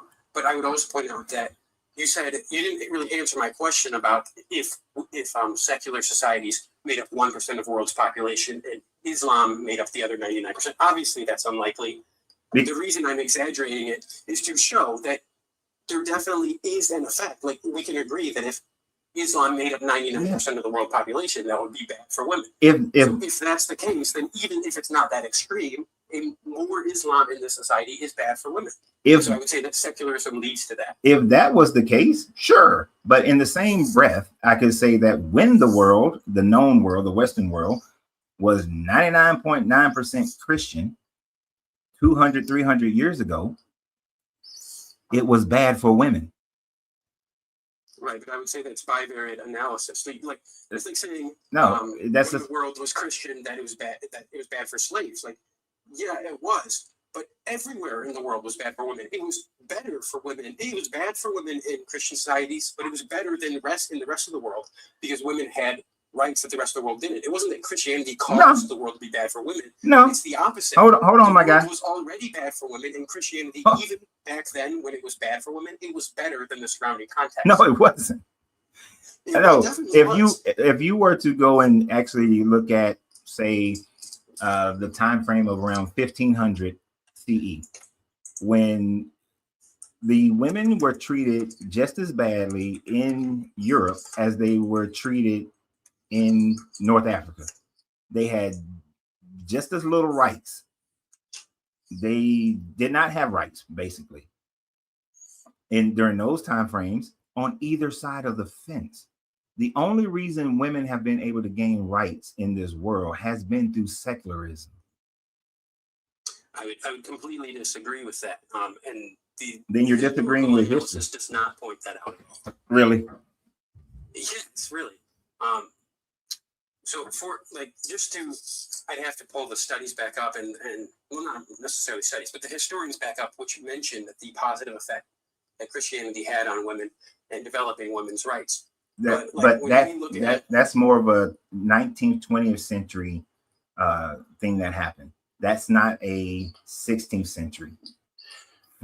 So let me ask you this: if let's say that in the 15th, 16th century, Christianity had that Christian societies were worse for women, and then in the 19th century they were better for women, and then in first century Palestine, when they said that women were also made in God's image, unlike the other surrounding cultures, which said that only powerful men were, that was also better for women then. If there's these societies that are sometimes better for women, sometimes worse for women, how can you determine that Christianity is causing it to be better or worse for women? And it's like looking at these what's it called? Nordic countries that have high happiness, high good economies and good life quality, and say, well, they're all white people, so therefore it's white people. A white population makes you have these good things. You can't just see two things that go together and say, well, that's the cause. No, actually, these Norwegian countries, which was a bad example to use, they have a happier community because they're less religious. They're more of an atheist or non-religious affiliate countries. And they, when you bring that up, because the research says the opposite. The research says that the more secular a nation gets, the less happy they are, and that self-enlightenment rates are higher among the unreligious. Happiness rates are lower among the unreligious. You see what I'm saying? You are looking at one study and putting that study as a blanket over. That was a meta-analysis of 800 studies. Hey, hold on. We're talking about the Norwegian countries where people and studies have shown that they're happier, they have a better quality of life, and they are predominantly secular, less religious people, and they have a happier quality of life. Right? And now, hold on. Quality of life. It doesn't mean it's the cause. I did not say that. See, you bring in the white part. That's a poor example of that. Their lack of religion was the cause of them being happier, when that's not the case. They're secular. Their secular systems of government and lifestyle that has made them a better country with a happier life. Now, let me finish. Finish, because there's a point that you made earlier that I'm trying to get to. Right now, although there are many variables that you may be able to point to here and there that deals with religion, the primary variable that makes these countries like the Norwegian country, the primary variable that allow for women, even under more Christianized countries, to gain more freedom is because the countries went away from monarchies. The system of government changed.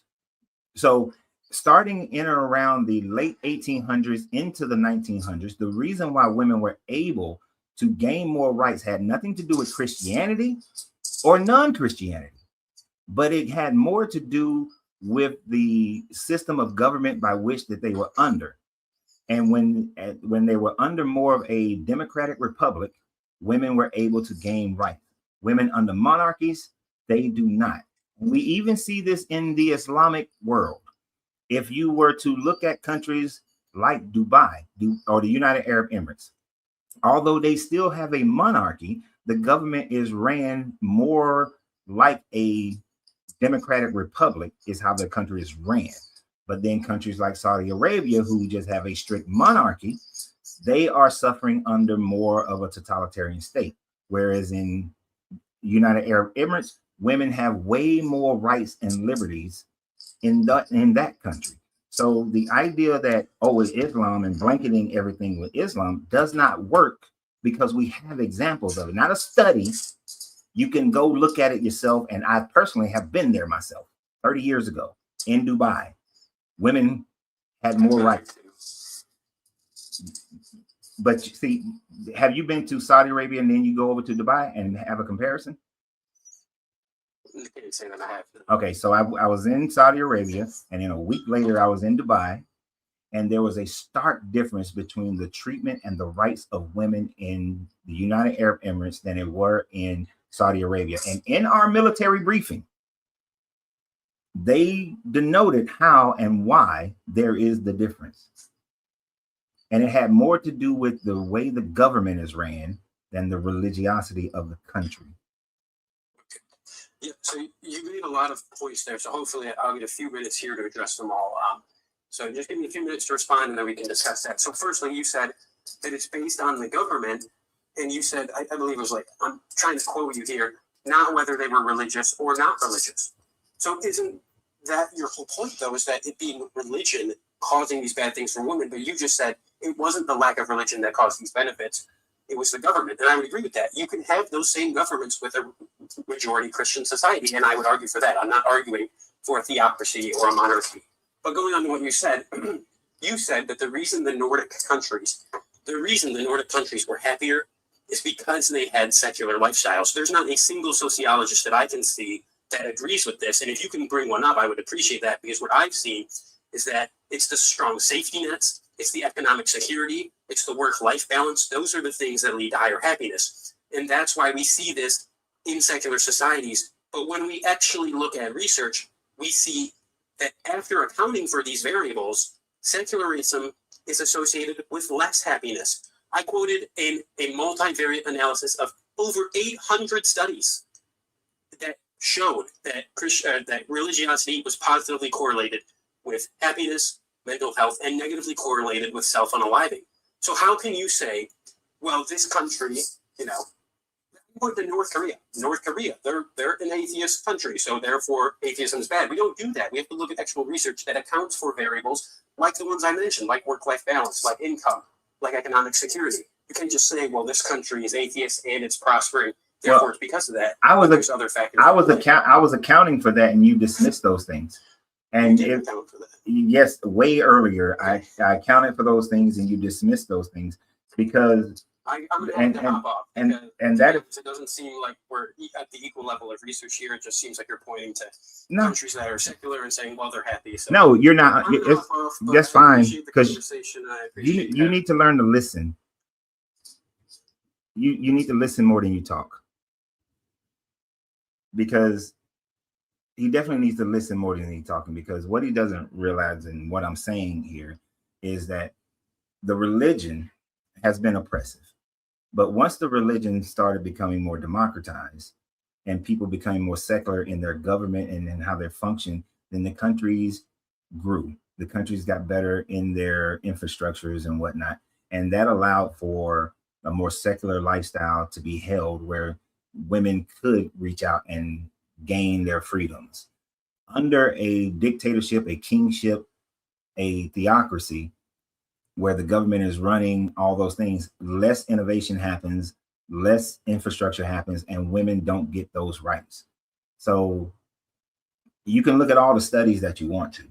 What I'm looking at is the reality of what we have seen in history and the reality of what we see today. Studies are helpful, but studies are projecting out what may be a possibility. What studies are not demonstrating is what's real most of the time, right? Now, depending on the study, of course, measuring happiness, there are so many variables that are involved in measuring happiness. But what we do know is that when there's not a king, when there's not a dictator who is saying that, oh, we're going to follow this book, and when we're following this book, you women don't have rights. when there is a democratized, some form of a democratized government of representation, then women have the opportunity to gain rights. And we went all around everything else, but that's the reality of what history has shown us. When the kings of England lost their power, then the people of England gained power. The women gained power. When America was formed under a democratic republic, women had an opportunity over the years to gain power. So every time the religion is taken out of the freaking government, women have had an opportunity to grow. The people have had an opportunity to grow. So all that birth rates and all this other stuff, those are cannon fodder things that don't pertain to the conversation that we're actually having today.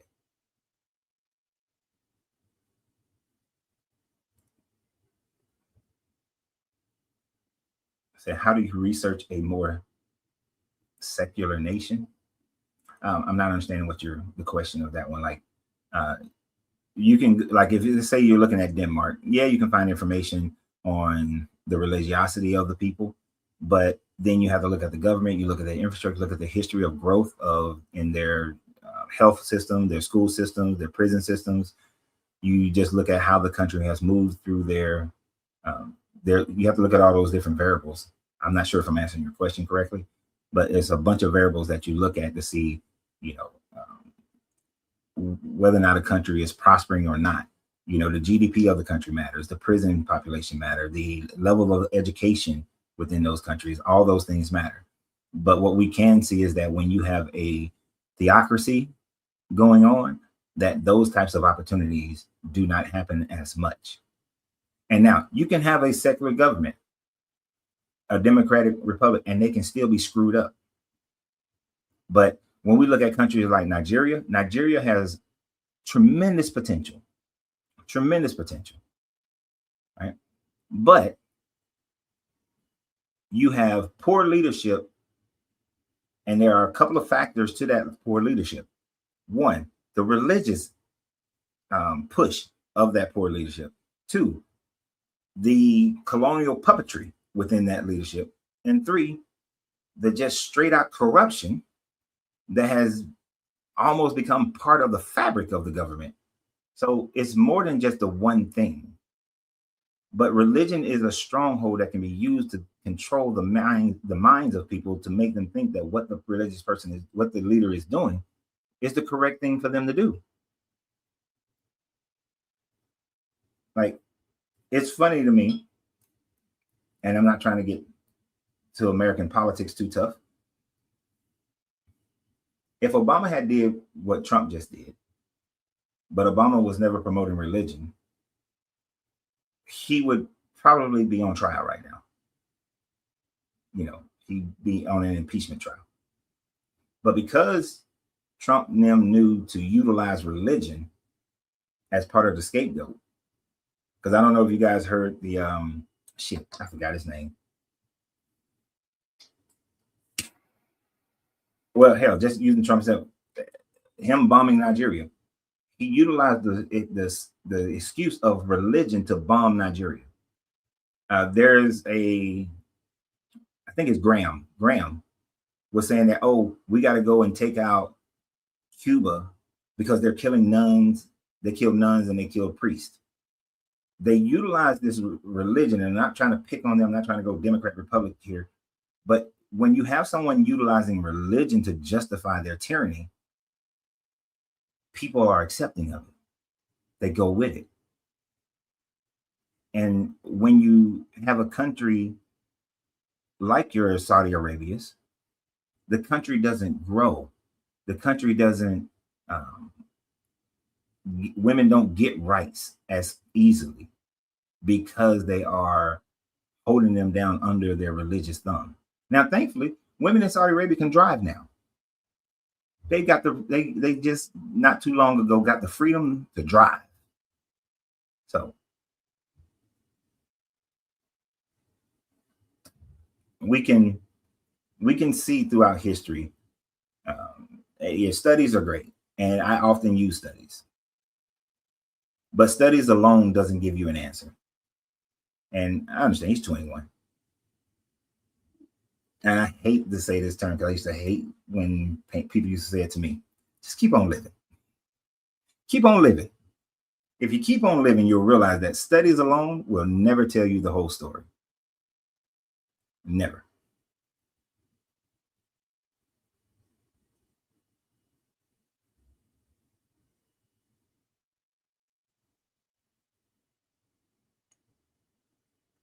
Let's see here. Let me put the link up here again. Oh, well, I'll put it up. But let's bring Scott.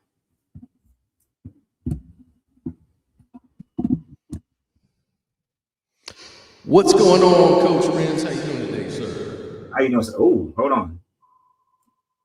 Check your microphone for echo reduction. Oh, okay. Yeah, I'm gonna check mine too, just to make sure it's not mine. I thought I turned the echo off. Yeah, I got. Yeah, that's yours. Cancellation off. Hopefully that did the trick. Nope. What is it? What is it doing? Is it echoing? Yeah, just on your part is getting echo. Really? Oh no. I'm gonna close the tab. I got the tab muted, but I'm gonna close it out altogether. Yeah, it sounds like a reverb. Like a reverb? Oh. Yeah. No, is that any better? Nope. Oh damn. Well, let's see if we can make it work. Okay. Well, if it's too bad, let me know. I'll jump off. I don't want to ruin the quality of your show. This is my production manager here. She doesn't do her job very well. Yeah, she needs a new job. Yeah, I think it's coming through because so you're using a microphone, but you're using speakers to be able to hear, right? Yeah. I didn't have a problem earlier. So you was on. I see. There I go. I had my mixing board, the reverb jacked all the way up. Sorry. Sorry about that. He up here trying to sound like Zap.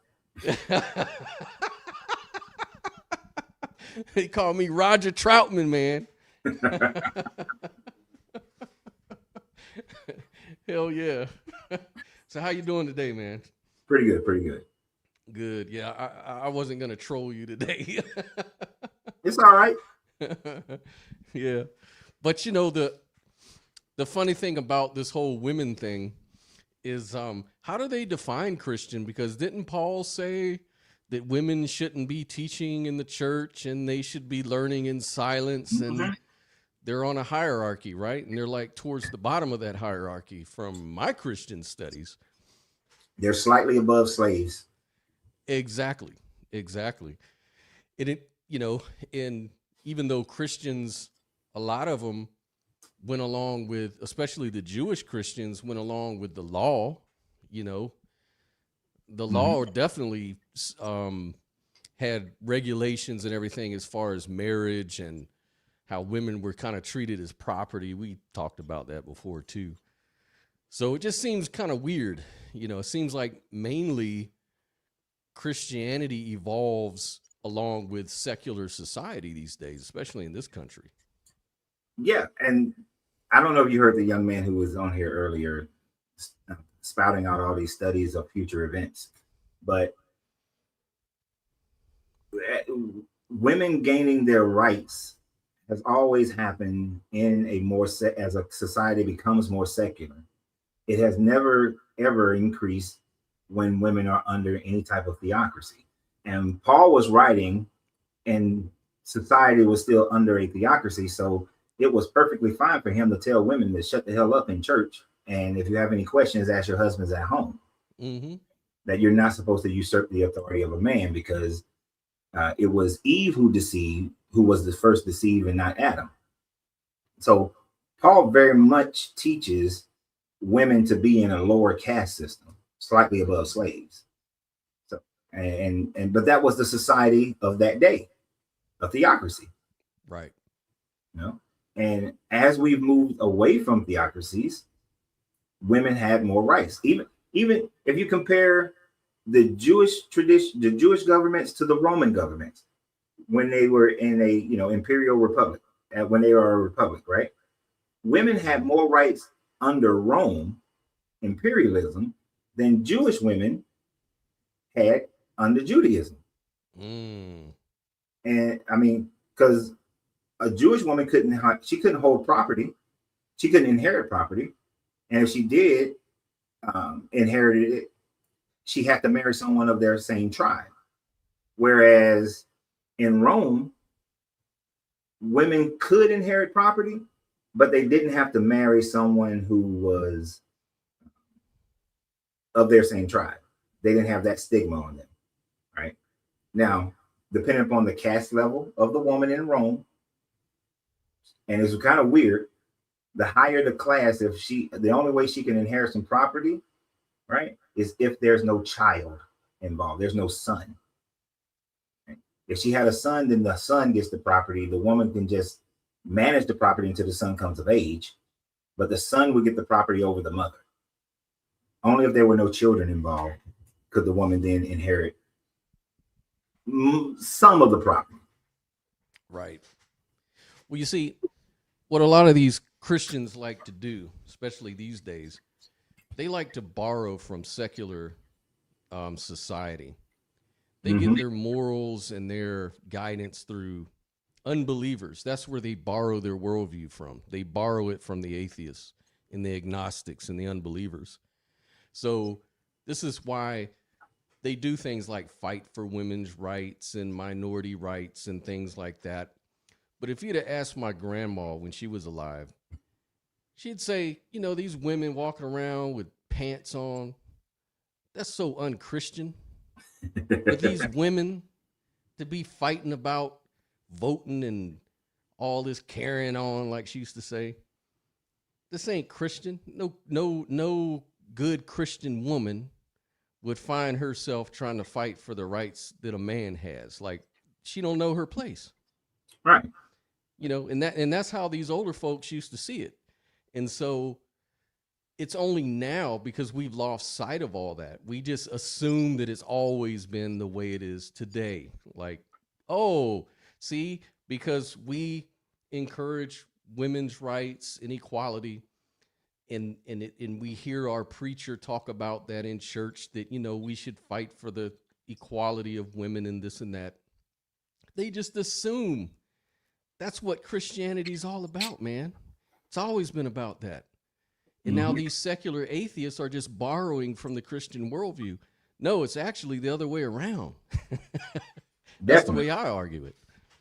No, and I would argue the same point, because that is how it has been, and they assume that it comes from Christianity. Because one of the things that they will say is that the women who led the movement for women's rights were Christians. The Black people who led for civil rights were Christians. The people who led to the abolition of slavery were Christians, but they were fighting other Christians. So it's Christians fighting Christians to change the rights of the people, but it is the ones who was going against the grain. They were outside of the Bible. They were doing what the Bible tells them not to do. And so that's why people, your grandmother, my grandmother, had the same mentality.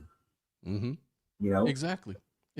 And it was the same back when Christianity was formed. I'm sure they just reflected the culture of their time through their religion. I'm sure that was the basis of inequality, was the fact that was the normal way to operate in any society in the Middle East.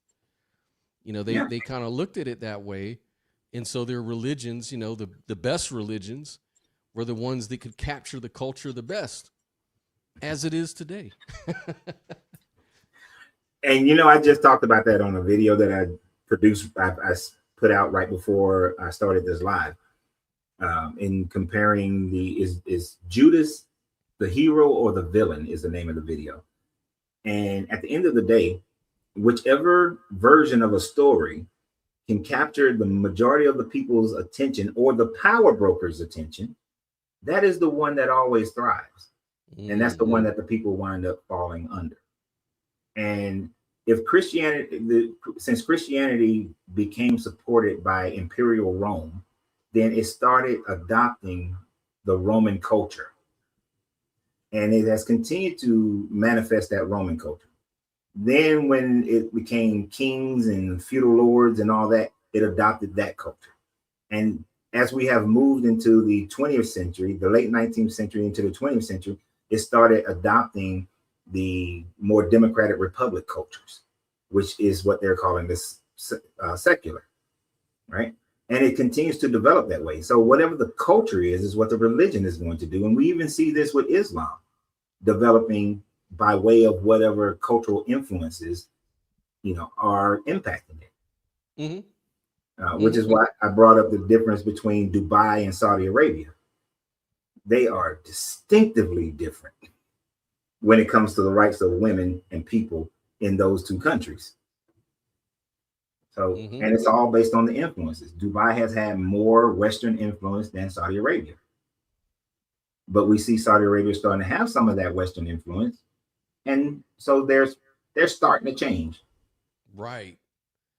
Well, a lot of Christians will say that, all of this equality, all of these moral things, they actually originated with Judeo-Christian values, right?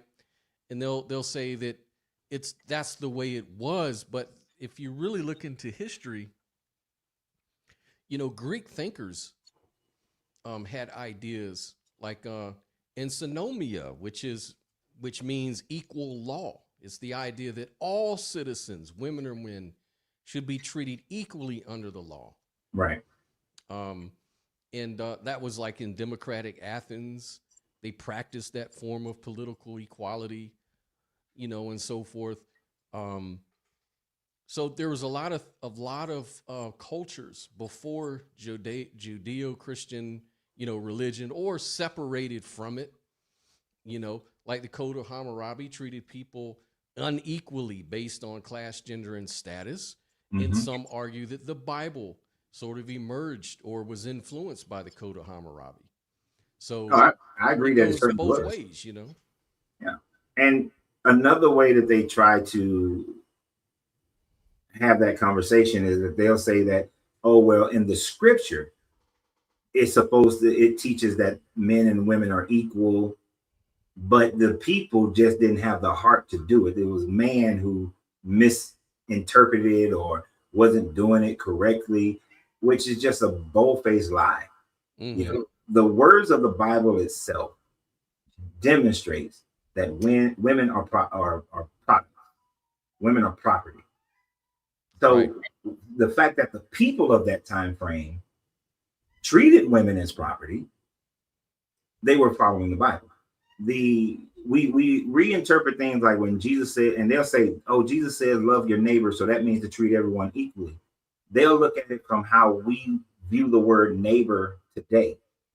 But in first century, neighbor meant your same ethnic group.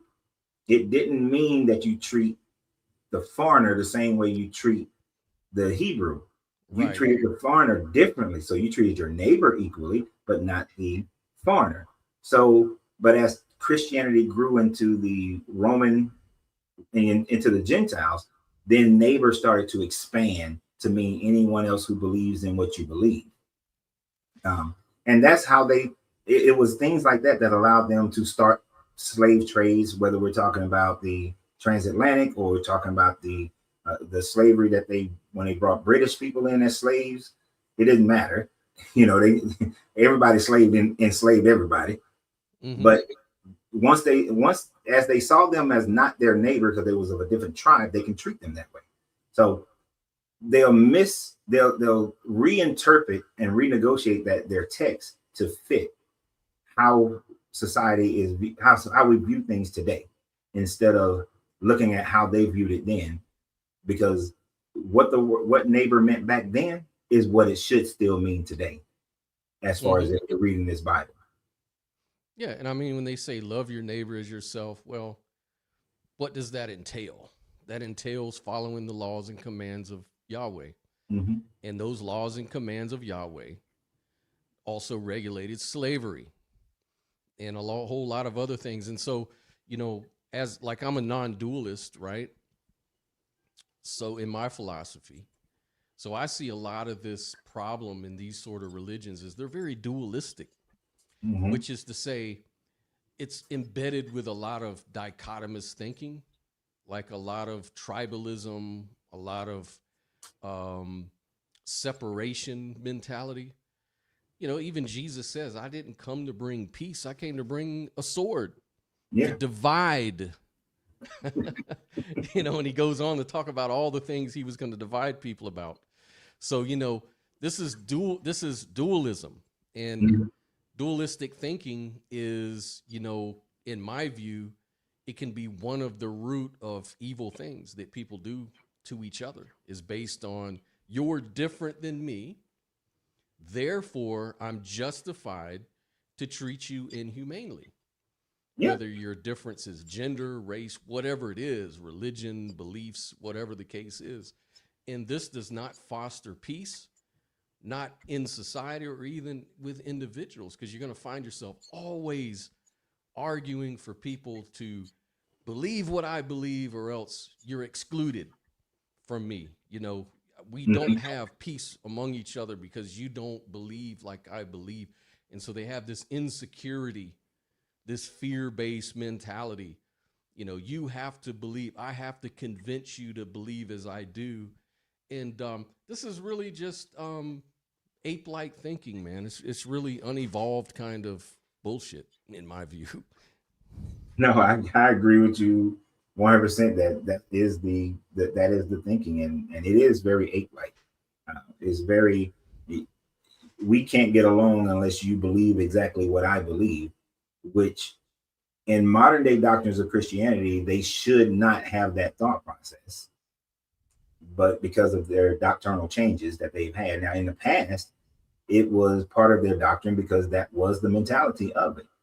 You know, the Jesus character, not only does he say he comes to, you know, like a sword and to divide families and so on and so forth, but he clearly says that I came here for the Israelites, for the Jews. He ain't come here for nobody else. Came here for the Jews. But of course, they then cherry pick and say the Great Commission was to go out to the Jews first and then the Gentiles and so on and so forth, which all that demonstrates is that the Bible does not speak with one voice. The Bible has many different voices speaking, and so they're able to go and cherry pick different parts of the Bible and say, oh, see, there's equality right there. Oh, there's them treating someone fairly. Oh, somebody just put over here, oh, the Good Samaritan story shows where you're supposed to treat people equally. But yet, Paul says women shut the hell up in the churches and submit to your husbands. Right. Jesus said he only came for the Jews. There's no unification in the talk in the Bible. So, and even within some of the Gospels themselves, like they still don't have univocality within it. But that's what they want, and that's why they cherry pick the ones that fit. And pastors only preach those same sermons over and over again that fits our current mode of culture. Mm-hmm. And our Of current course. mode of culture is actually very much against the Bible, even the Oh one what yeah. they teaching. Yeah. Oh yeah. And I mean, you know, dualistic thinking, you know, isn't, I'm not just picking on religious people. I mean, it's part of human nature, I think. You know, it's kind of like Democrats versus Republicans and Yeah. conservatives versus liberal. I mean, it goes on and on, you know. Yeah. It's You was just it. you was getting lower with the microphone. Oh, my bad. Yeah, it's just that dichotomous thinking is it, whenever I see it, I know to be on guard that this is kind of a false teaching, because it leads to number one, it's not even true. Like we're all connected deeply. I mean, you can look at that from a scientific perspective, a sociology perspective, a a psychological perspective. There's so many ways you can see more commonality with people in nature and people with people and on and on and on. So it's just not true. It's more of an illusion that there's this separation that has to be established, between the sexes or between the races or whatever it is. I mean, that stuff is really the root of all of our problems, is because there's no coherence. And if you're looking for a religion for coherence and logic, you're not going to find it. I mean, it's so interpretive. It's kind of amalgamation of a lot of different writers and a lot of different people. And so you're never going to really find that coherence and consistency, at least in my view. Now, I'm not saying that there isn't some values you can derive from religion, but you can find those same values other places. You don't really need to, encapsulate yourself into an echo chamber to find that shit. Exactly. And, that brings me to another thought process when you say that you can see those values in other places. Throughout history, we have had different types of governments ran by different types of people, different types of political ideas and religions. They rise, they fall. Every last one of them. Regardless of what the religious affiliation is, it doesn't matter what the political system is. They all rise and they all fall. So, but we always are going to find contention.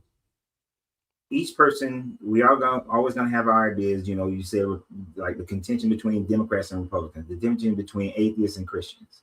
We're going to find some reason to separate ourselves all the time. And through those separations, you're always going to have problems within every government, right? So when you, and another thing just threw me off. There's a person, they wrote that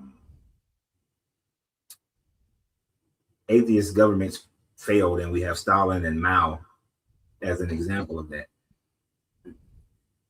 Cherry picking.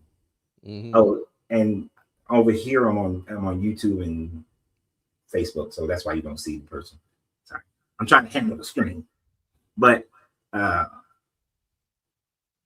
did not the Holy Roman Empire fall?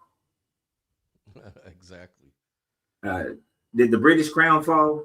Did the monarchy of France, who was Christian, did they fall? You see, they all fall. It doesn't matter about the religion or non-religion.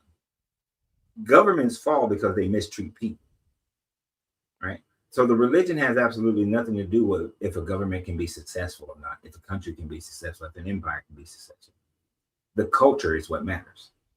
And if the people are feeling like they're being dragged under the bus, then that nation is going to struggle to stay alive, right? So, and in every system, when you see the middle class go away, and it's just the rich and the poor, that's when societies generally fall.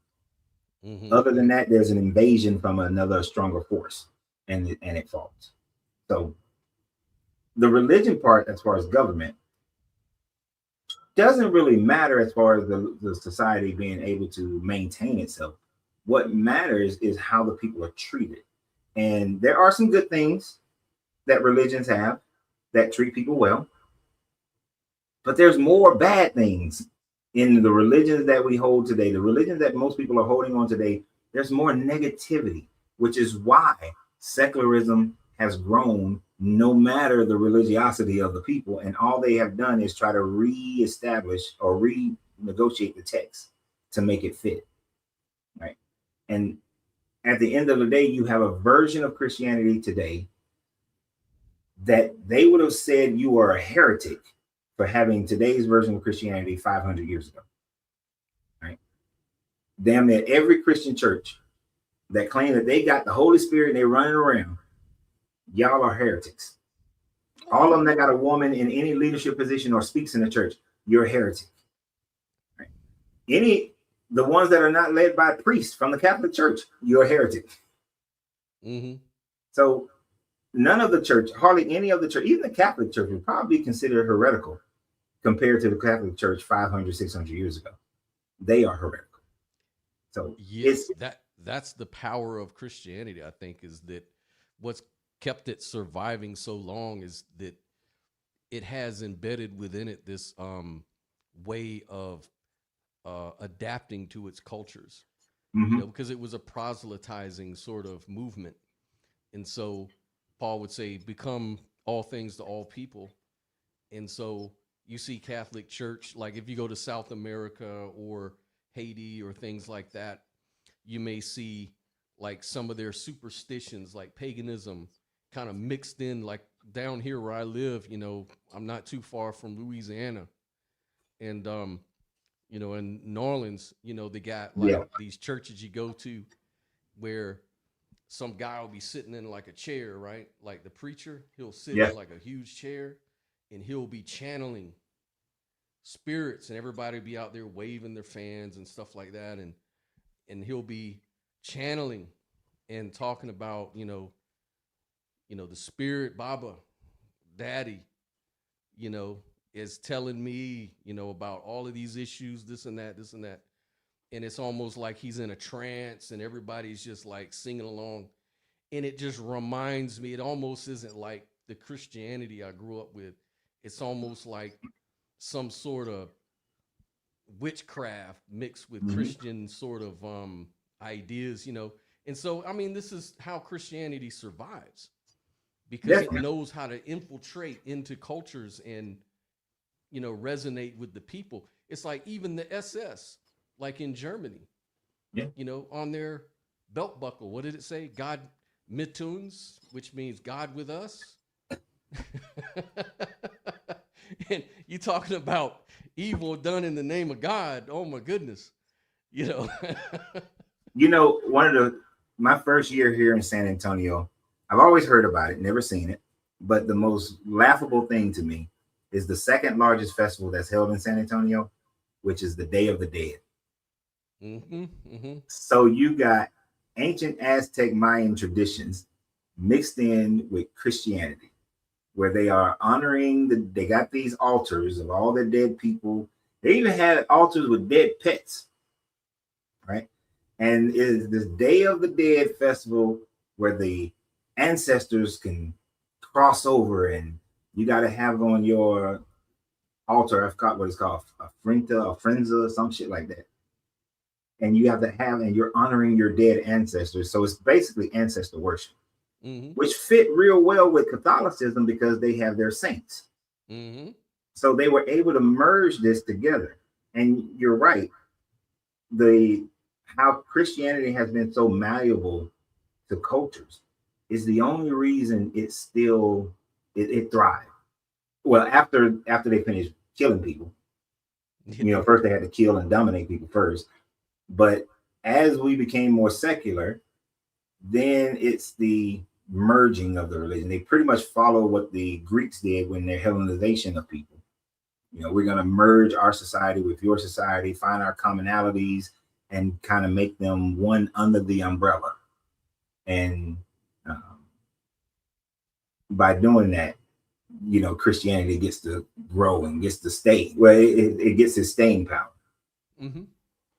But I think it's losing more and more of that as we continue to move forward with each generation. What do you mean? Like, as far as like secularism, or what do you mean? Secularism in combination with atheism. Ah. Now, many people are going over they're just religious hopping. They go from one religion to another religion, and they just continue to do that. But many of the younger generations, they're just not buying into the religion because they have access to information. Right. And the more access they have to information, the less they are to continue to believe in the Bible and the teachings of the Bible and so on and so forth. People have always, it seems that like, if you're a big believer in nature and, how things in nature evolve and things like that and change over generations and, adapt into their environments to create new ways of living or even new species, if you will. Mm-hmm. just based on that, you can kind of like make this evolutionary argument for the idea of beliefs, like the idea of attaching yourself to beliefs, because it seems like in an uncertain world, you could imagine like thousands of years ago on the savannah or something like that, where you're going to get your rain, where you're going to get your food, where you're going to get your whatever, your survival is pretty uncertain. And with all that uncertainty, you're looking for a solution. And so, if you appeal maybe to the gods or to the rain gods or to whatever, it seems like that could promote a sort of confidence that allows the human mind to flourish despite that uncertainty. Psychologically, like there's a lot of power in the mind. Like there's a lot of power with belief to overcome fears and that'll get you through the threshold. Like, it's like, I was going to give up, but something just told me to keep on going. So I did it. And then boom, I actually made it. You know what I mean? So it's almost like this need for belief may be hard coded into the human psyche somehow. And that may be the reason why religion seems to go in ebbs and flows throughout history. What do you think about that idea? No, actually, I agree with that, wholeheartedly. When you look at the evolution of man, when man couldn't understand why the thunderstorm comes and then it destroys, their houses or creates a forest fire, or the drought happens and they have no idea why the drought is happening. They start looking, because they have the question why, but they don't have an answer. Then they manifested the answer of God. There must be a deity that's controlling the storm, and we must not be pleasing that deity. So that desire to understand and know why, and having to have an answer, created this religious mindset in man. But as man has grown in science, the religion diminished more and more and more. Like Christianity grew in a time frame where people believed in Zeus and Jupiter and all these so many gods that was controlling so many things of nature.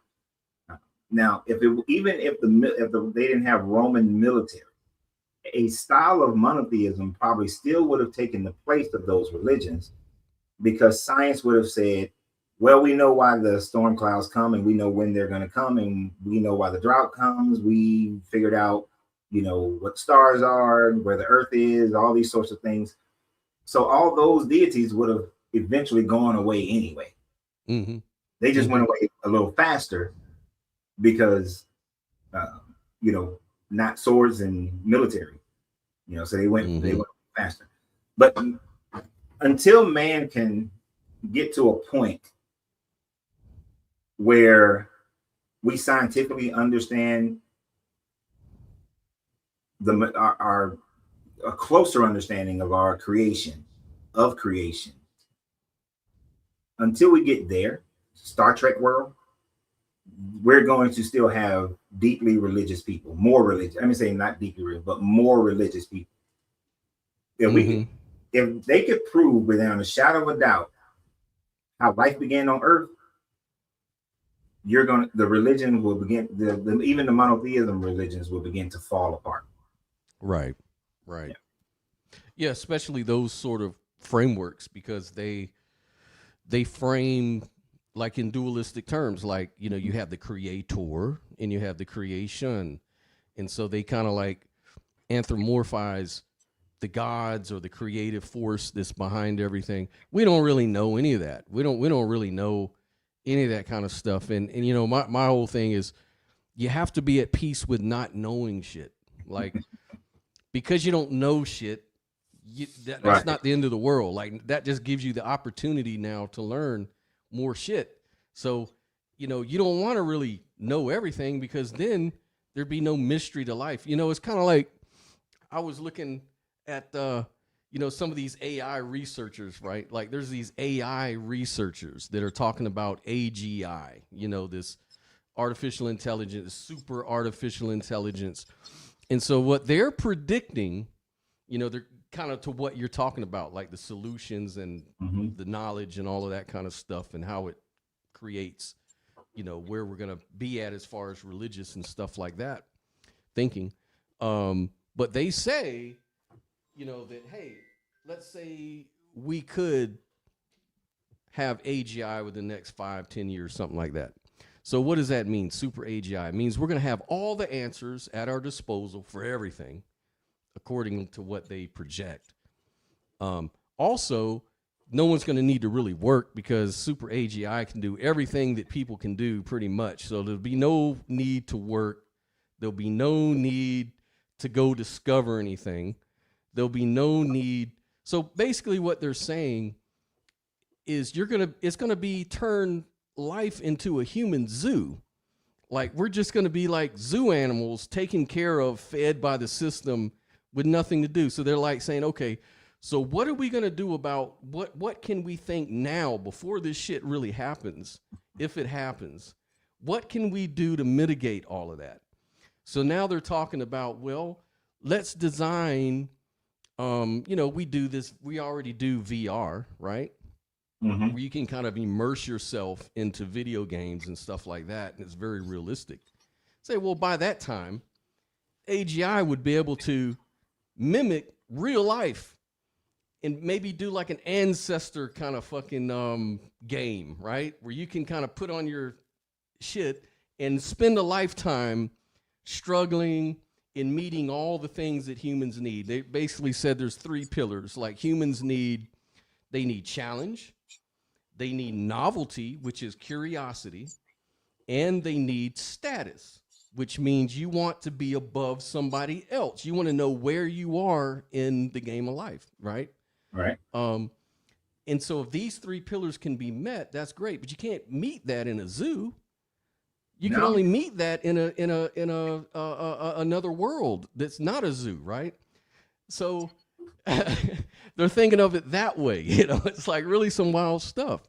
So yeah, and so that brings you back to the point of religion. Religion kind of gives you a lot of those things. It gives you curiosity, you know, it gives you this mystery of God and stuff like that. But what it also brings you a lot of bullshit, because it tells you that these answers are already there.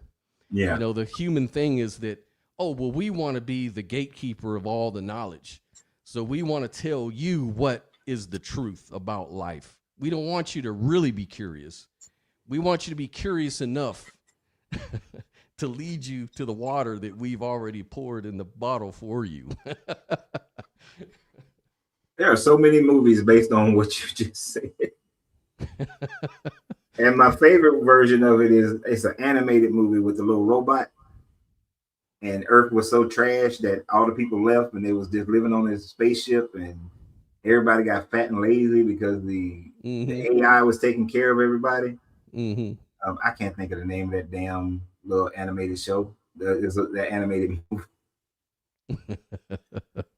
But it also made me think about an episode of Star Trek Voyager that I remember seeing, where a Q, I don't know, the Q Continuum, they are like they know everything, experience it. And one of them wanted to die because there was nothing else to do. Death was the only unexplored. Yeah, Wall-E. Sorry, the cartoon was Wall-E. Yeah, Wall-E. Yeah. That's what that reminded me of. But like in the there was an episode of Voyager in the first season. The Q wanted to die because that was the only unexplored territory. So, but I don't think we'll ever get to that point where there's no unexplored territory. So we will always have some challenge to strive for. And I think fear will keep people from allowing AI to fully take over their lives. You know, it's always going to be able to go so far. But the religious part, although it does have some questions about it, I do also think it's going to get dumped, because the more and more we have access to information, and the more and more things we discover, not just scientifically as far as like creation and whatnot, but we discover that the Exodus story never happened. The Abraham story never happens. The Noah's flood never happened. When you take away those stories, the Bible has nothing to stand on. Right. You know, it's a table with one leg, and that's what many of them are standing on. They're standing on the table with just Jesus, and it's wobbly as hell, and it's not going to stand. And the information blows it over, because without Moses, without Joshua, and then, you know, as you continue to move forward, then there's no evidence of a united Israelite kingdom under David.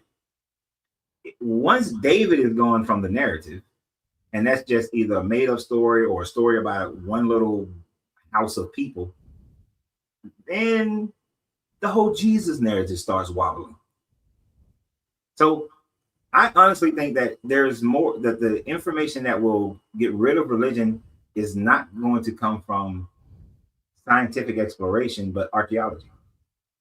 Archaeology is what's going to be the nail in the coffin for it, because you're going to see that these old stories can't be true. And then it does just come down to faith. You're just going to have faith and just believe some shit just because you want to believe it. Yeah, I mean, especially like Western thought type of religions, you know, it's like, because there were religions way before Judaism and Christianity that had nothing to do with gods and nothing to do with stories like that. A lot of those stories were, you know, analogs and were presented as such. And there were more like, you know, moral teachings, wisdom teachings, especially in the Far East. And they didn't really have that same sort of mentality, you know, of, oh, our beliefs depend on the lineage of our ancestors being from God or being from this person or that. You know, we predict he's going to be a great king and it's going to usher in, you know, the end of the world, and he's going to reveal the secrets through the apocalypse and all these kind of weird, you know, woo-woo kind of ideas, right? There's been more, I would probably argue there's probably been more religions throughout history that were not like that than there are, because what, we can count them on our hand, what, Islam, Christianity, and Judaism, you know, like these are those kind of religious thinking vehicles. And most other religions in the past have been based on those types of things. When I was transitioning out of Christianity, Eastern thought processes, even some Eastern and Western philosophies, made more sense than the religion itself, because I didn't need, one of the hardest things for me to realize is that I don't need religion to have morality. That when I studied Buddhism for a little bit of time, Buddhism doesn't have a God, but it has morality. Then in studying philosophy, Stoicism is not based on a God, but it has a morality. You know, Neoplatonism doesn't need a God, but it has morality. And when I started looking at how other cultures functioned outside of this realm of Judeo-Christians, Islam, all that sort of thing, I saw that they had morality without having a God. And so I was like, okay, I don't need a God to have morality. And then morality is then just subjective in itself anyway. So it doesn't even matter if you got a God or not. It's all subjective to your culture and how your culture has developed. So that type of thinking is becoming more and more prevalent. And it is that type of thinking that has freed women from this religion, that allowed for the different movements to happen so that women can gain, you know, more equal, you know, move towards a more equal right status. They still ain't there yet, but help them move as far as they have moved in the last 150 years. Has been because of that more of an Eastern mindset of thinking. Of course. Not the religion, not any of these religions that got these deities. Any individual who finds themselves in the demographic of some outgroup, you know, according to society, you know, whether you're a minority of some sort, should look at Christianity, really any of these dualistic sort of systems, they should run from that shit, because they have to understand they're the thing that they're against. Like, you're the thing that we're opposed to. Like you're of this other race, you're of this other gender. You know, you're a homosexual, or you're an LGBTQ person that fits within that, right? Or you're a woman, or those, you become the thing that they rail against. You're the fuel for their fire, because they really live off dichotomies like that. They that's where they get their, it's just like, you know, any good politician is going to find things to make up, like problems they can sell you. Hey man, do you ever notice those black people over there?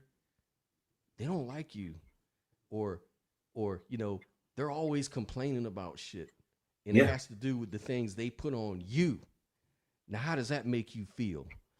Don't you think we should bind together and get rid of these people, or somehow, like, you know, that's their fuel, man. They live off of dualism.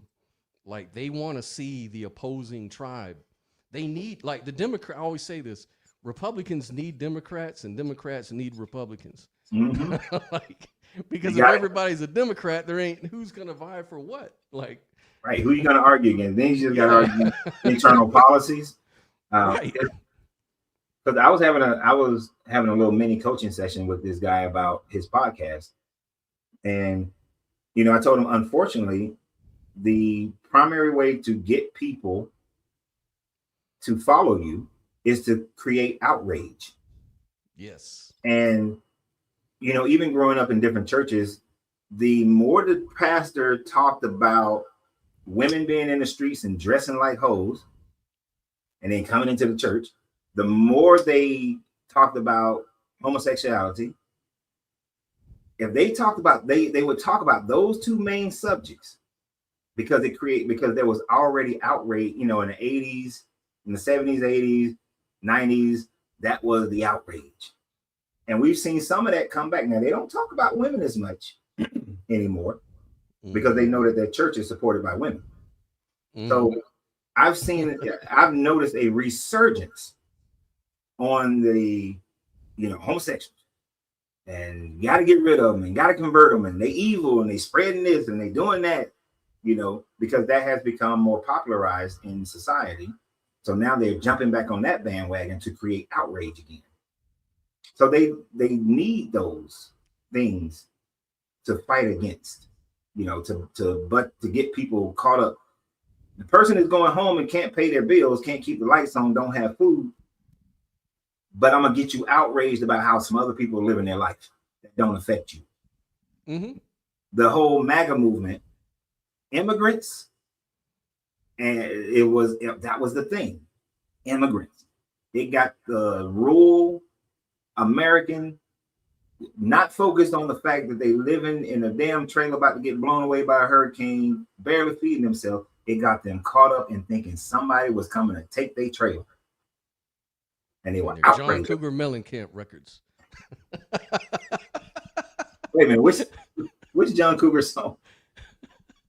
No, you know, I was you just reminded me of Chris Rock. He's a comedian, you know. And he said, you know, he says, you know, white people are always talking about how black people are all on welfare. It's like most people on welfare are white people. They sitting in their trailer parks listening to their John Cougar Mellencamp records. About to get hit by a tornado. Right. And if they think that the other group is taking all their money, yeah, right. Then I'm gonna rage against them. Exactly. It's crazy. Take their trailer away. Hey, Take you know how to get, you know how a country person gets all that shit back. They just play their country records backwards. That's all they talk about, is how they gonna lose their job and their woman and this and that. Well, Scott, with that, I'm gonna let somebody else come up here. All right, brother. You have a good one, man. I'm gonna keep watching. I appreciate you. You got him. All right. I appreciate Scott. Always good for the channel. Who's next? Oh shit. Are you not entertained? What up, IG? Hello, IG. Unmute yourself. IG. No, it's not Nubs. I thought it's not Nubs. Bishop Nubs been avoiding us this week. I guess he on vacation this week. IG. Well, he might. If IG is at work, y'all know that he what do you call it? The plantation. If he's at the plantation, then you know. Okay, there you go. IG.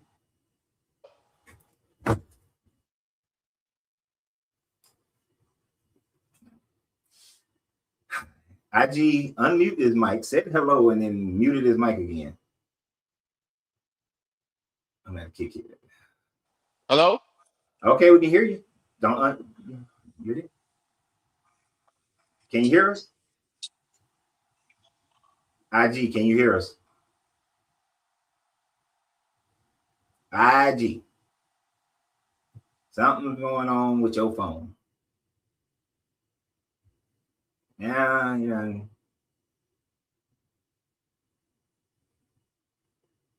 IG. So he clicked on the new link. Still got his microphone muted. Hello? We can hear you. Can you hear us? Yes, can you hear me now? I heard you the first time. I couldn't hear y'all. It was like nothing coming out of the earpiece or nothing. That's because your phone raggedy. Nah, don't you do hey, it's because I got that raggedy ass Spectrum mobile service that you got out there in Texas. What's that? And of course I appreciate the dialogue. You know, that this subject has a lot of a reason why I had deconverted. You know, people want to run to, you know, it's probably because you're gay and stuff like that. It really was the slavery and the ethnogenesis for me. But really, I have had female friends, and I noticed that, like, hold on, when I went back and read Genesis and certain things, I said, damn, like that. This is why I always say I would rather be a closeted gay man than to be a biological female in this system. You know what? Rather, I can understand that. I'd rather be a closeted gay man than to be a biological female. That's a heavy statement. Because elaborate, yeah, sir. yeah, because I understand that. Okay, my maleness, because it's all it's the sausage party. As long as I'm a male, the God is a he, him, and his. Your antiquity, your vagina comes from my rib. The laws are set up for me in most cultures because of my maleness. So even I know I could be put to death as a man, but I know I could move about to participate in homosexuality more as a closeted man, simply than you could just go to the market and get something. And I also say this too. I know that coming from a Black American descendant of slavery perspective, I know that the Bible does give straight women some power trip over men. It's only okay for you to be over a man. It's all right for you to disrespect and not see a man as this divine sausage man or something like that when he's a homosexual. So I think socially too, they had to at least give women something. So women still in the modern times now, not back in the day, it now gives them something to feel like, okay, there's something lesser than me in these times. But in those times of those biblical times, I would have still rather be a male closeted. So that's pretty much my elaboration, especially even in not from this day and time. No, it really wouldn't make any sense for me to want to be honest. I mean, yeah, in no context of a male patriarchal society, I'd never want to be a female. As long in any context, even if as long as it's ruled by the bloodline, in any context, I wouldn't want to be a female. But I would definitely have to choose being a closeted gay male in biblical times over being a female. I know I have more autonomy. I know I can at least have the right to go walk to the market. I know that I can sit in politics and government. Mm-hmm. So for me, it's amazing to me, which I know why. Let's just be honest. Males, we have physical autonomy, so I don't think women are believers because they just believe in their heart. I think most females of the female sex are believers because it's a method more of survival than it is actually. Because I had to think about it, even if I break it down by race, I know most of our ancestors were this and colonized into this. So even as men and women. So then when you break that down with sex and gender, I definitely, if I was a female, I definitely would pretend to be, I would not be as quick in this modern time. I could be honest. I'd probably not be as quick to profess my atheism if I was female. No, that's an interesting thought process. Everything you said is an interesting thought process. I know Mhm. I can tell you right now in the comments, and I know everybody is on about a 30-second delay.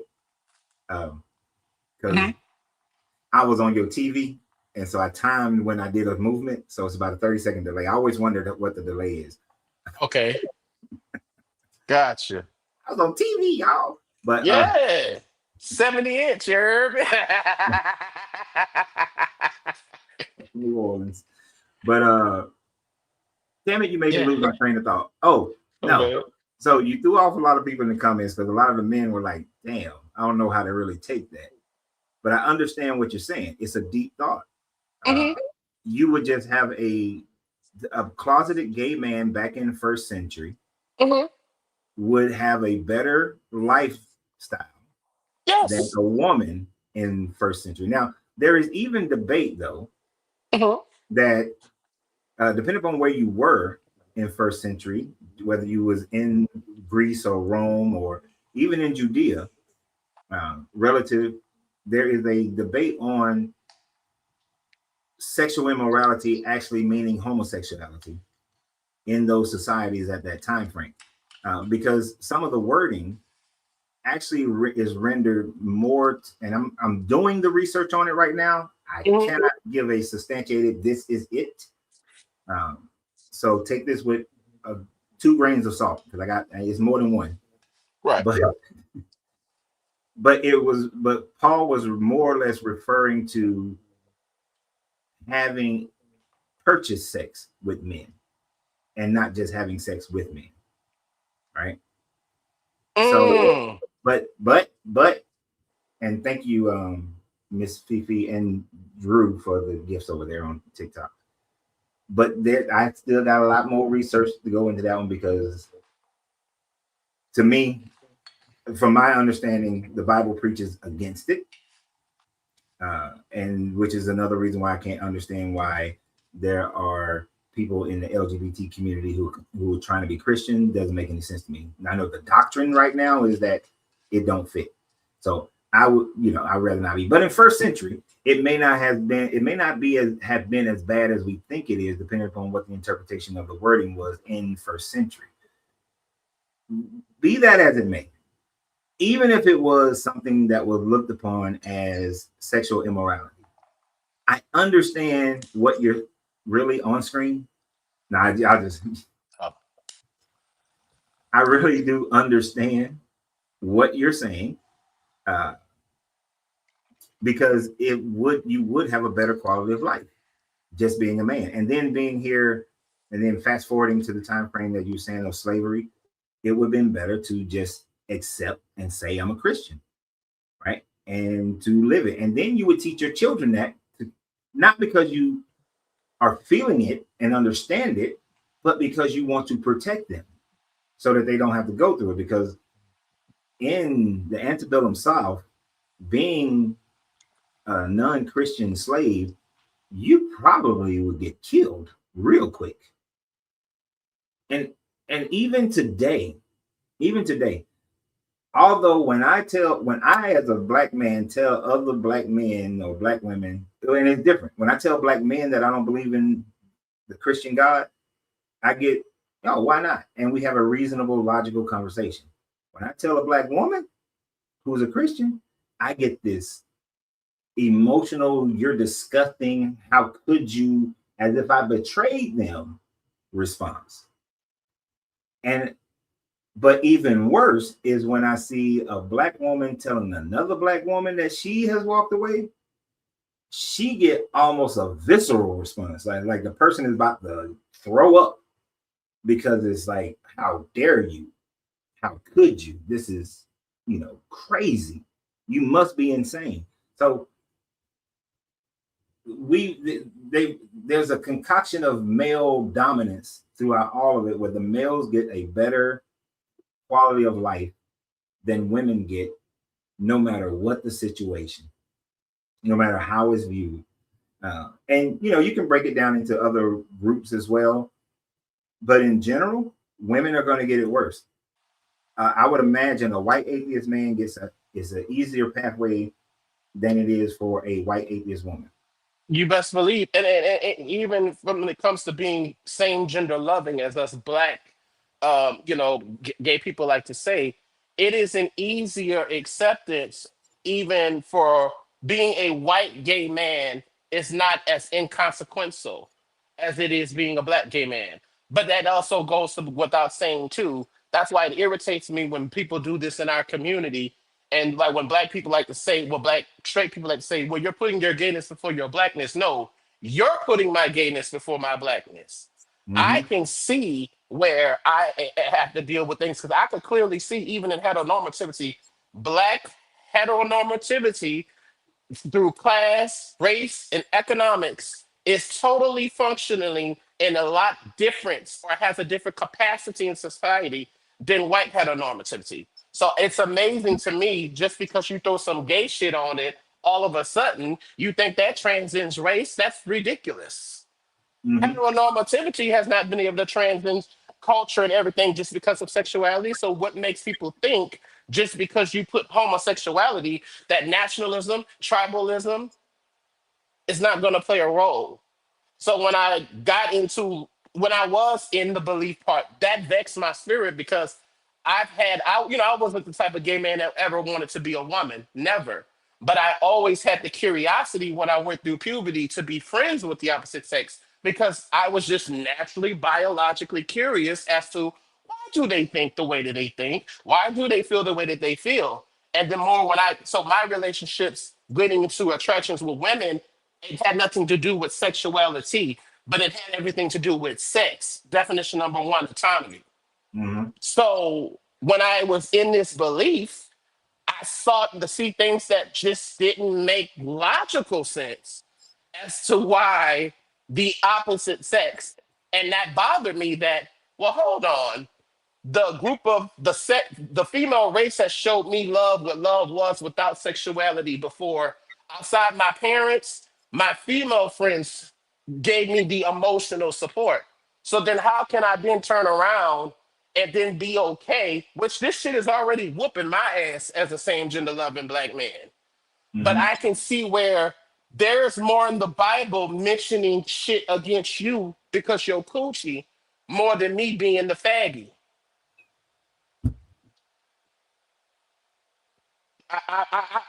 It's a it's it. There is more against you. No, I agree. I'm You sorry. caught me off guard. Yeah, yeah. I just said yeah because I know that this how these people think. I don't talk to myself, but I'm just honest. I know that's how most people who have that belief. That's what they're saying. Right. That's what they're saying. So I know that there's more passages in the Bible that's to the detriment of your being as Yeah. a female than there is me as a homosexual male. Because I can clothe, because and let's be real, it's really not the homosexuality, it's the queerness. As long as you acquiesce to the gender norms of Mm-hmm. whatever the society is, you can do whatever you want to do in your bedroom. So I can put on the facade. This is why we are going to, even in this day, I don't talk down to the DL man and stuff like that because I understand that society is going to put you in this whole box. Just because a man sleeps with another man doesn't mean that he's feminine or wants to be equated with the same movement. But the Bible doesn't give females that same utility. It's a straight flat across the board for you. Right. It doesn't matter. Doesn't It matter doesn't matter. what your bias is, your choice or your sexual. What am I trying to get at? It doesn't matter who you want to sleep with Yeah, for a yeah. woman. For a woman, it's a straight across the board. So you know, I'm glad that are more because I've always said this too. Man, you get women of all ethnicities now. If not just black women, baby, if you could get women across the board to walk away from this cock worshiping debauchery, and there's a reason why too. You ever notice those of us who black American? There's a reason why black American women sell gospel more. You know the reason why? Because there's a pain there. There's a see, it's Mhm. compounded. You're a woman, your God is a man, your man whooping your ass, but you praying to the man God, then you think that it's your fault. See, Yep. that's why a black you can't never outsing a black woman in gospel. Yeah. And then a black woman is going to buy that more because she's going to feel it more. She's going to She be able to, sympathize with that more because it's more of what they're experiencing as well, which is the saddest part of it because a man is yeah. not going to be able to lead a man maybe in small little sections, yes, but on a large scale, it is not going to be a man that leads women out of these religions, right? I mean, a man of help, but really, when women start leading other women out of this religion, that you will see a greater number of them leave because But you they'll know, be able to identify with that woman who left. I agree, but the only reason why I give you pushback because you're the only reason why I in thought. But the reason why, oh, and it's so ugly, maybe I might get mad. It's gonna take a man because the women that are currently mind framed, they are male identified. It's going to take them to more men to start pushing them because the women in their mind has it that the men shall lead, men shall rule until Mhm. they remove that. But I think to get there faster, I don't necessarily disagree, but Now, I think that. I, But you get what I'm saying? I I get what think. you're saying, and I was going to give you some pushback because I was Go going to name a couple of people. But when I think about some of the more dominant women who have walked away and they have the following and whatnot, they even though they are feminine, they display more male aggressiveness. Shit, so you just fucked up my pushback. Just to let you know, because you probably know who I was going to name to go against that. I was going to name Thinker as one, Mhm. and Fushado, or I always mess up her name. And It- even though they are married to men, and well, I don't know, Thinker, she's not married to men, but they like men. They are the more aggressive. Um, they have more aggressive qualities when they come in. They talk about these sorts of things. So it is okay. Yeah, it's unfortunate because I've realized that one thing sometimes, and this is maybe just my anecdotal, but I know it's not. I have seen more women that are more homeful, that are more patriarchally male identified Mm-hmm. than other men. And again, and I'm not saying this to be, that's why I don't really, y'all hold women accountable, but I can't really, I don't want to bully, I can't bully you, girl, for not being physically strong enough to kill this nigga. Because if I'm another man, because if I'm That's the another word that I don't like. I'm sorry, to kill this ninja. But I can say the F bomb. I'm just playing. But Yeah, anyway, yeah. Well, but not I'm saying really. not really, I right? got to think. I have to think about which f bomb you drop, but no. But what I'm saying is that I understand. I can't be the same Black American man and want to say, "Oh, the white man he has me outsmarted and all this other shit." Not to say that I walk around thinking this, but then I want to ignore this is where the people who kill me who want to start focus on sex and gender when it comes to everything else. My common sense mind, I can't blame you for not being in a position because I'm so sure if, like certain species, animal creatures of the planet, the female has just enough an equal footing to defend herself against males. I am so sure if females were just biologically, physically able from being dominated from men, they Mhm. would not acquiesce to most of this philosophy because we as other men underneath this hierarchy who are not the hierarchy have to already do it and we're still males. Yeah. So if it works for that, it kills me when a group of oppressed people then can't compartmentalize that because it should be perfectly clear. Yeah. So that's why I understand that women, out of everyone, especially black women, have suffered being beat into submission more than any group of people. And that's why, yes, I am glad, even though I'm queer, I'm still glad, even in this day, not because I think women are lesser. No, I live in a society where we think women are lesser. That's why I wouldn't want to be a female. And it has everything to do with men. So, ladies, I know I've been talking for a while. Just keep in mind, if do you really feel and look at your husband, your brother, and your father, and you really think that something with this ninja's anatomy could be the creator and the progenitor of the first vagina, do you really think that you are a trans clone project of a male? Because that's the only way that you're going to be there. Do you really think that creation started? We have a prostate in our anus. That don't mean that we can birth children. So do you really feel biologically that your being is birthed from all human here, he, him, and his? Do you really think that after being pregnant for 9 months? Do you really think that a male carries a seed despite you having eggs and the seed fertilizes, the semen fertilizes that? You really carry more closer thing to a seed because everything else that's plant life on the planet, that's a seed, just like you do with your cycle. You shed through that thing. That's what you do. You're getting rid of eggs and seeds that simply didn't get fertilized. Everything else on the planet functions like that. So that would just be my only appeal. You know, I'm not saying we don't need men and women, we need each other. I'm Right. more egalitarian.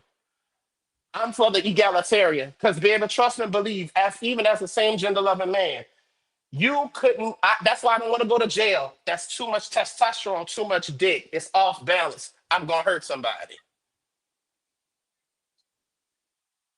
You stupid. So I'm gonna let somebody get up here. You heard me. I appreciate y'all as Actually, I'm usual. about to get off of here in a minute. So Okay, okay, yes, yes. So let us stop the penis worship. yeah, yeah. I don't think women love. That's like I said, women like it's kind of and it's interesting even as Americans, and it's a hard conversation. I would love a man if I couldn't. You understand? I'd make that shit work if I couldn't go out and get a bank account. Is that really love? Is that really that your grandma stayed with that motherfucker because he loved him, or was it a liability? Yeah, no. She stayed with his ass because she didn't have options. Is that love? So yes, real men would not be intimidated because yes, that's why most men are going to be with this red pill shit and all of that. There, you only reason why that you think you are entitled to have a woman because other men set a standard that you can't even live up to. You only think you deserve to have a woman, not because, and that's where that indirect homoeroticism shit come. How many men? That's why I'm so glad the first time I touched a woman wasn't because that's gay to me. You only having sex with a woman because what another man think, then to me, nigga, you just wasting good pussy. If you just didn't want the pussy because you want the pussy, you trying to tell me I sure didn't want to fuck a man because niggas was telling me not to do that shit. So most men If I was you ladies, I just question that. How many of these men, I'm not saying that they want to have sex with another man. I'm saying though, how many of that has to do with them wanting to have sex because what other men think? Most of y'all children were born not because that nigga was attracted to you. No, he just cared about you were part of the package that patriarchal set up for him, and I'ma shut the fuck up. You part of the window dressing. You're the accommodations. I'll talk to y'all later. Bye. All right. See you later. You're the accommodations. This joke.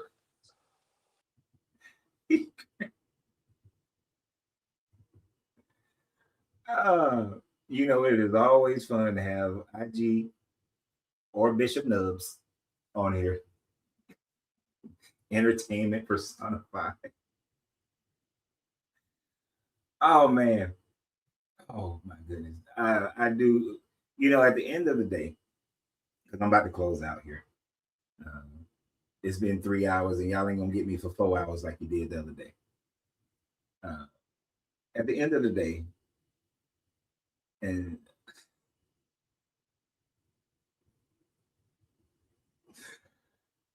I am glad that we are moving more and more over the last 150 years to a more secular world.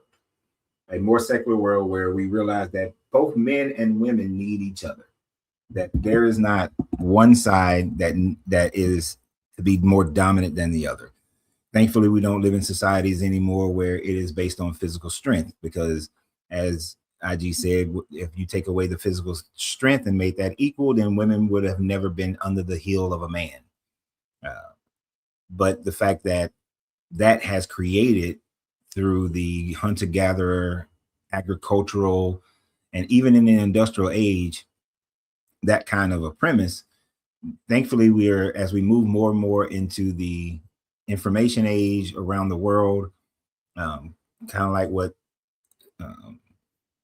Mirror was saying, the equality has an opportunity to grow. The equality has an opportunity to stand up and be taken seriously. Thankfully, women don't need a man to get a bank account. Women don't need a man to buy a house or things of that nature. But we need each other. We do need each other. The young lady who was in the comments earlier, I can tell personifies the women should dominate men kind of mentality. No one should be dominating anyone. We should all be able to be the best versions of ourselves and choose the best versions of ourselves and choose the best mates for ourselves.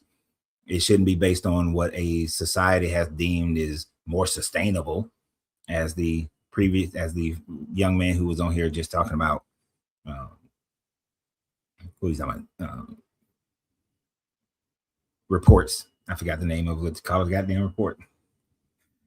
But that we should all just be able to grow and be our greatest version of ourselves. That's it. That's it. And one of the ways of doing that is these repressive religions. I wouldn't even mind if everybody moved to a less repressive religion, like some new religion come, and it don't have to be a new religion, because even though there's a lot more equality in religions like Buddhism, Buddhism still has pretty much a patriarchy that's a part of it as well. How many women monks do you see? And most of the time you see the women monks are serving the male monks. So even in Buddhism, there's still a patriarchy that's in play. So honestly, it will have to be a new religion of humanism that's based on humanism, that's based on all of us developing and understanding that everybody deserves equality, right? That's it. That's the bottom line. And that is a religion that I would support. And the mere fact is that religion would have to have, if it does have all religions have to have a God. That religion would have to have like a androgynous or hermaphrodite God. So maybe the new religion, if you wanted to start it, your God would have to be hermaphrodite in order to have equal treatment under that religion, because none of the current, not now one of the current religions in the world today has equal treatment for women, and Christianity is one of the worst ones. And as long as it still breathes, it's still going to have that patriarchy, no matter how many doctrines they come up with, changing doctrines, only cherry picking the verses that will fit their new paradigms. Eventually it falls apart. And Prince Durfor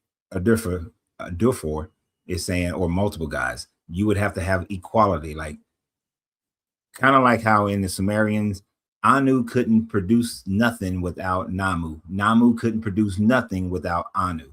So you got to have equality, but then one can't then supersede the other as Anu superseded Namu. So, we have to have it will have to be a religion of equality. But I would prefer no religion whatsoever. Just pure, everybody deserves equality. Everybody deserves to have the opportunity to live the best life that they possibly can. And the reason why I say that, Miss Fifi, because there is always going to be those humans who need religion in order to have some level of self-worth, unfortunately. There's always going to be somebody. Is your belief more important than the truth? If you can't answer that question correctly, I don't care what you have to say. Yeah, truth is what matters the most. So even when we talk, if we were getting to the creation of man, it wasn't, the first person wasn't a woman, the first person wasn't a man. The first genome group that we would call Homo sapiens is not something that was, here's the two parents and boom, they had a child. It's a migration. It's a slow adaptation over time, and then we just pinpoint, it starts here. But the reality is you're not going to see a massive transition. It's like, here you go, and a slow transition until you get to a point where this group is so much different than that one that you can't call them the same. So we'll say this is when it started, but really it was over that whole time frame. So if we can understand that, then we can get rid of the whole idea of the first man and the first woman. There is no first man nor first woman, right? It's the first us. The first us. That's what matters. The first us. But anyway, I appreciate you guys. The new complex that we moved into, they're doing some maintenance all over the complex. So they turned the water off until 8:00. So that means I got to leave here to go find a restroom at a cigar lounge. So I appreciate you guys. Let's see. Before you go, Coach, can you explain why y'all traded Trae Young for an ESPN analyst and Kyle Korver clone? All right, y'all know I don't normally talk about my sports. So I'm going to give you that one, Prince. Many people are looking at this trade of Trae Young to the Washington Wizards for, I forgot the two dudes' names, CRISPR and McCollum, as we're not getting equal value for it. The value is not in getting the players back or even getting a pick back. The value is the financial flexibility that is going to allow the Atlanta Hawks to be able to go after, either before the trade deadline, a major star that can actually move the needle, or during the offseason to be able to go after a major star. After this season, the Hawks will have $70 million that they can spend on a major star and pieces. So trading Trae Young was the realization of that. It was not about getting CJ or getting CRISPR. No, they are just cannon fodder, to be honest. The Hawks will probably do as best they can this season. If they can get somebody before the trade deadline that can make a difference, they will. But it's really about financial flexibility. And we're not giving up that number one pick, so it's going to be hard to trade for someone of that level because they're going to want that pick. So that's why we made that trade. And we know that Trae Young is not going to get us to a championship. He can get us to the Eastern Conference Finals, great, but that's not the goal. So I don't normally talk about sports on here, but that's why we traded Trey. I love Trey, great personality, love him as a player, but for my team, I support the trade. I support the trade. So with that, we're now going to end the show. Tomorrow is Nabila Sharif's birthday. So happy born day, because we don't have a live tomorrow. So happy born day, Nabila. So happy born day. Yeah. And hopefully many, many more trips around the sun. Right. And hopefully they're all great. So I actually either I say happy born day or I tell a person happy new year, because it is your new year, because you're starting a new year of your life. So y'all have a great one. Always remember, you have to free yourself to be yourself. Oh, please continue to share my videos, post on the video, comment on the videos. Thank you everybody who gives gifts on TikTok, subscription holders, members, super fans. Thank you all, guys. I appreciate the support that you give to the channel. So y'all have a great day. And always remember, you got to free yourself to be yourself, because your greatness is non-negotiable. Good journey, good vibrations. And we pressing buttons. One day I'm going to get a program where I only have one button to press.